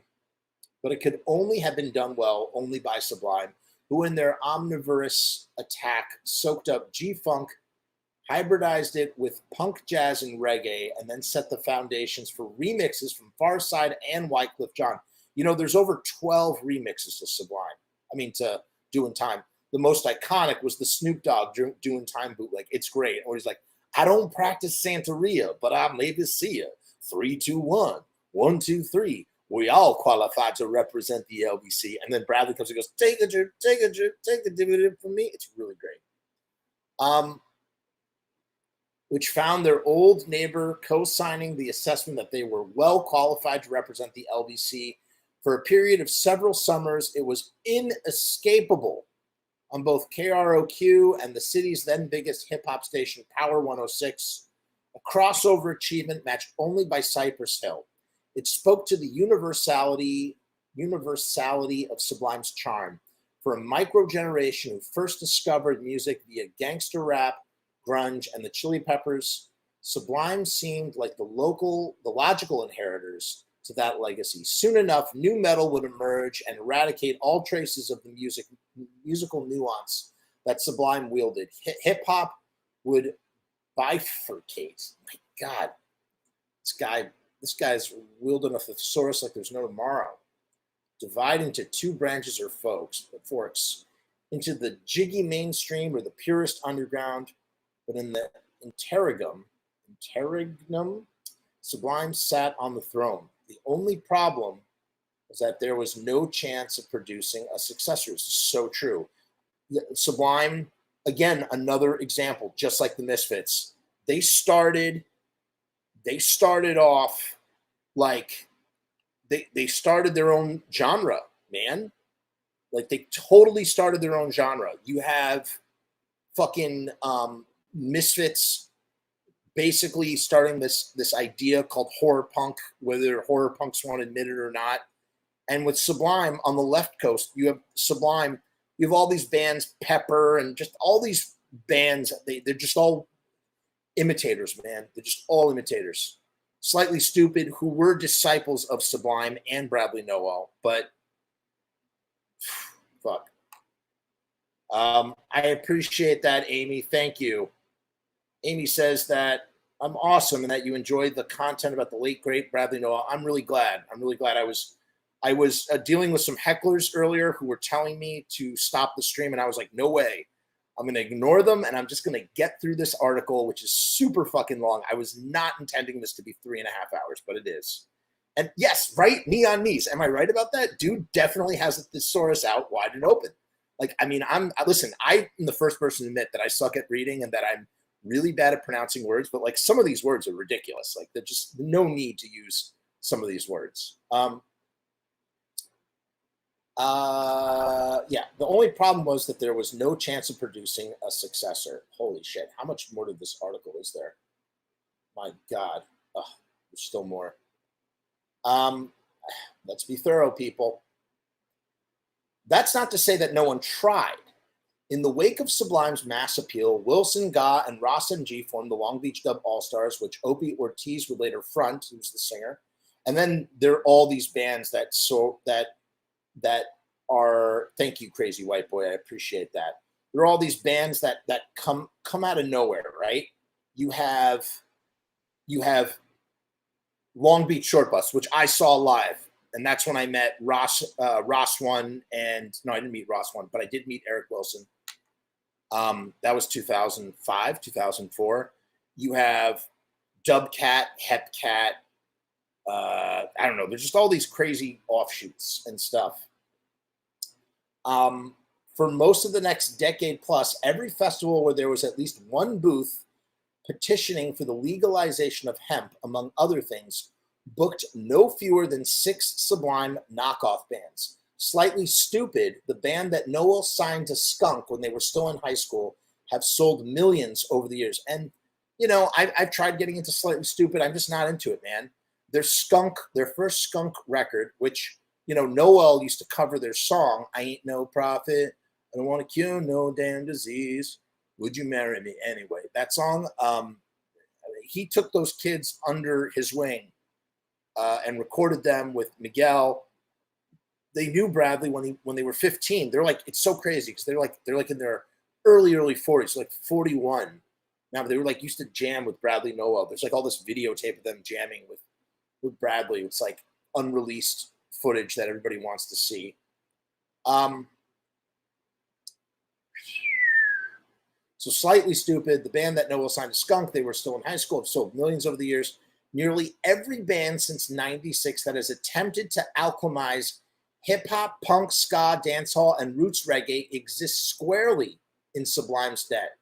I would only argue that Sublime exists squarely in Fishbone's debt because they had been doing it for 10 years before Sublime did. And if you don't know who Fishbone is, go check out Fishbone immediately. Go find the song Everyday Sunshine. Go listen to Sunless Saturday. Go listen to Charlie. Go listen to Skankin' to the Beat. Some racked up billion streaming singles like Magic. Others are like Pepper, lesser known to mainstream audiences, but able to sell out a show on any given night in Humboldt County. Beyond having Sublime as their big bang influence, most of the imitators are united by being largely awful soundtracks for hacky sack, ideal for acid casualties attempting to sell amateur metallurgy outside of a string cheese incident concert. Nailed it on the fucking head, bro. And then what's so funny, and you know, not all horror punk bands, but like, you know, horror punk has the same problem. It's like they're just everything ends up being some sort of imitation of the original thing.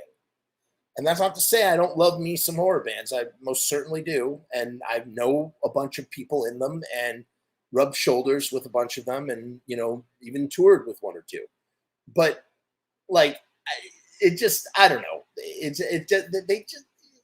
just like, dude, the Misfits did it. That was my feeling for years until I started getting involved with them. And listen, they have there's a lot of them with merit, with real merit in what they're doing. There's so many that are just so bad and just so ripping it off. And it's the same thing with Sublime. I mean, it's so funny how much Sublime and the Misfits have in common. I am so tired, you guys. There are those who would say that there's evidence of Sublime's ineptitude, but it's not. But it's actually the strongest case to the contrary. Sublime are a creative dead end, not a jumping off point. That's why none of this works. And it's the same thing with the Misfits to an extent. These bands are not jumping off points. They are creative dead ends. So when you try and do what they're doing, all you're doing is imitating. You're not innovating and moving past it. That's why Sam Hain is such a fucking unreal band when you think about it. On paper, every one of their ideas reads terribly. Sure, okay. Let's get 3 white punks from Long Beach and have them sing Toots and the Maytals and the Grateful Dead covers. There'll be hymns of praise to KRS-One, and sometimes the lead singer, he sings in Spanish. No, he grew up fairly well off.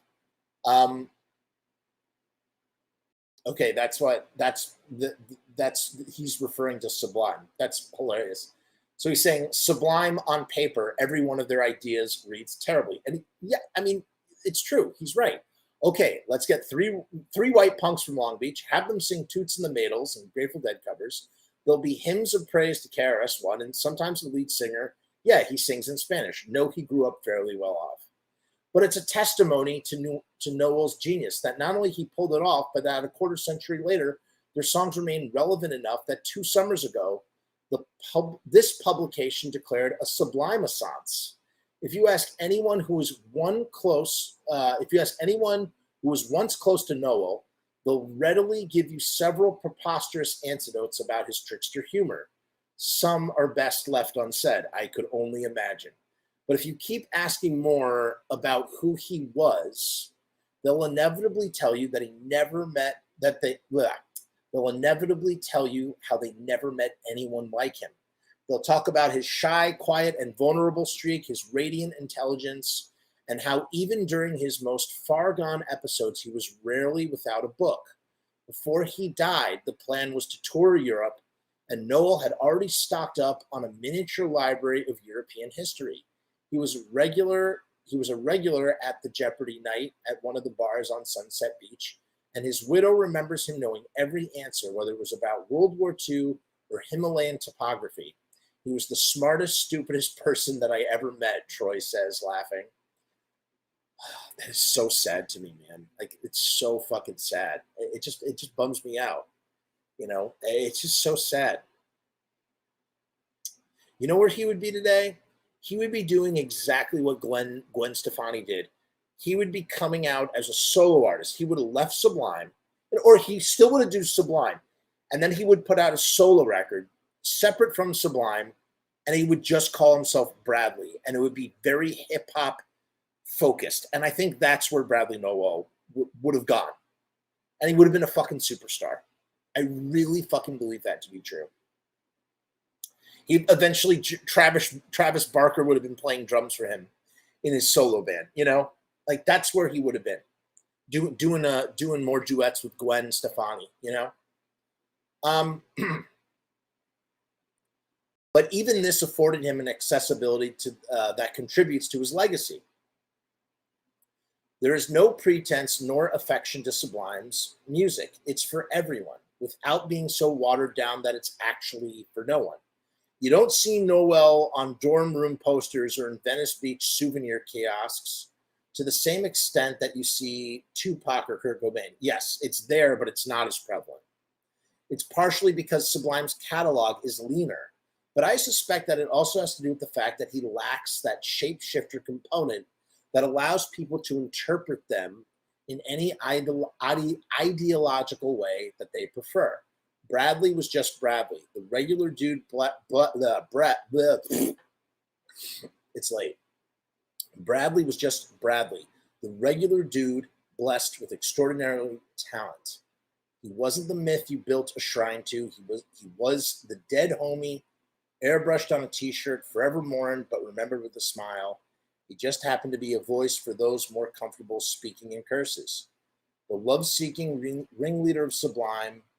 There could never be another one like him, which is probably a good thing. I would agree with that. Jeff Weiss is the founder and editor of POW. His work has appeared in the Washington Post, Los Angeles Times, and GQ. Well done, sir. Even though you went crazy with the thesaurus, that was really good. And, I can only imagine, that Jake probably deals with so much that friggin' John Lennon's son, Sean Lennon, and Julian Lennon that they deal with, where they have like a specific thing with their father, resentment or understanding a relationship, and or see the flaws of their own father in their lives. And yet people come up to Jacob Nowell probably every day to talk to him about his dad. And he's like, I don't even fucking know my dad. I know him because I know his friends and have heard a million stories about him. I'm sure Jacob has a knowledge of his dad. But could you imagine being a fan of, could you imagine walking down the street and someone who's your dad's fan, just fucking won't leave you alone, wants to talk to you about your dad that you never got to know, and that he feels like he knows him just as well as knew him. I don't know. My heart goes out to Jake. I just feel like he must deal with just so much bullshit. And I've heard that he does, and that sucks. And I'm sorry for that. But this was such an interesting. I learned a lot. That I didn't know. It was interesting. I'm exhausted. This is not the record for the longest show, by the way, but it's a long one. Definitely a long one. I'm glad you guys stuck with me. Still got some people. It's past midnight. Like I said, make sure you like, share, subscribe, leave a comment. Check out the Patreon. We have memberships now. Feel free to join if you like.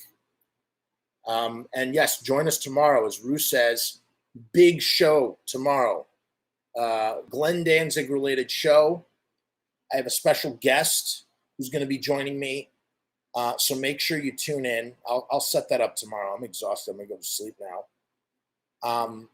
But it's going to be a big show. Big show. We're going to talk about Danzig's first concert with Gaugh at the City Gardens. And then we're going to talk with someone, a longtime listener, a big supporter of the show and the operation, who was there at the show. And we're going to hear about his experiences right there at Danzig's first show. So thanks again. What time? Probably, I want to say anywhere, probably between 8 and 9 o'clock. I never have a set time for these things. I just usually go on when I can get on. Let's say probably. I mean, you'll turn on if you're subscribed, which I think you are. You'll know when we're going live. Your notifications will go off. But between 8 and 9:30, maybe something around there. It really depends. Depends on when I get my kids to sleep and yada yada yada and get down here. So we'll see. But thanks for sticking around, truly, everybody. As always, we say peace. You know what? Maybe I'll fly the thing. Anybody who, I'm gonna fly the thing. All right, we're gonna go out. We have a new way of going out now.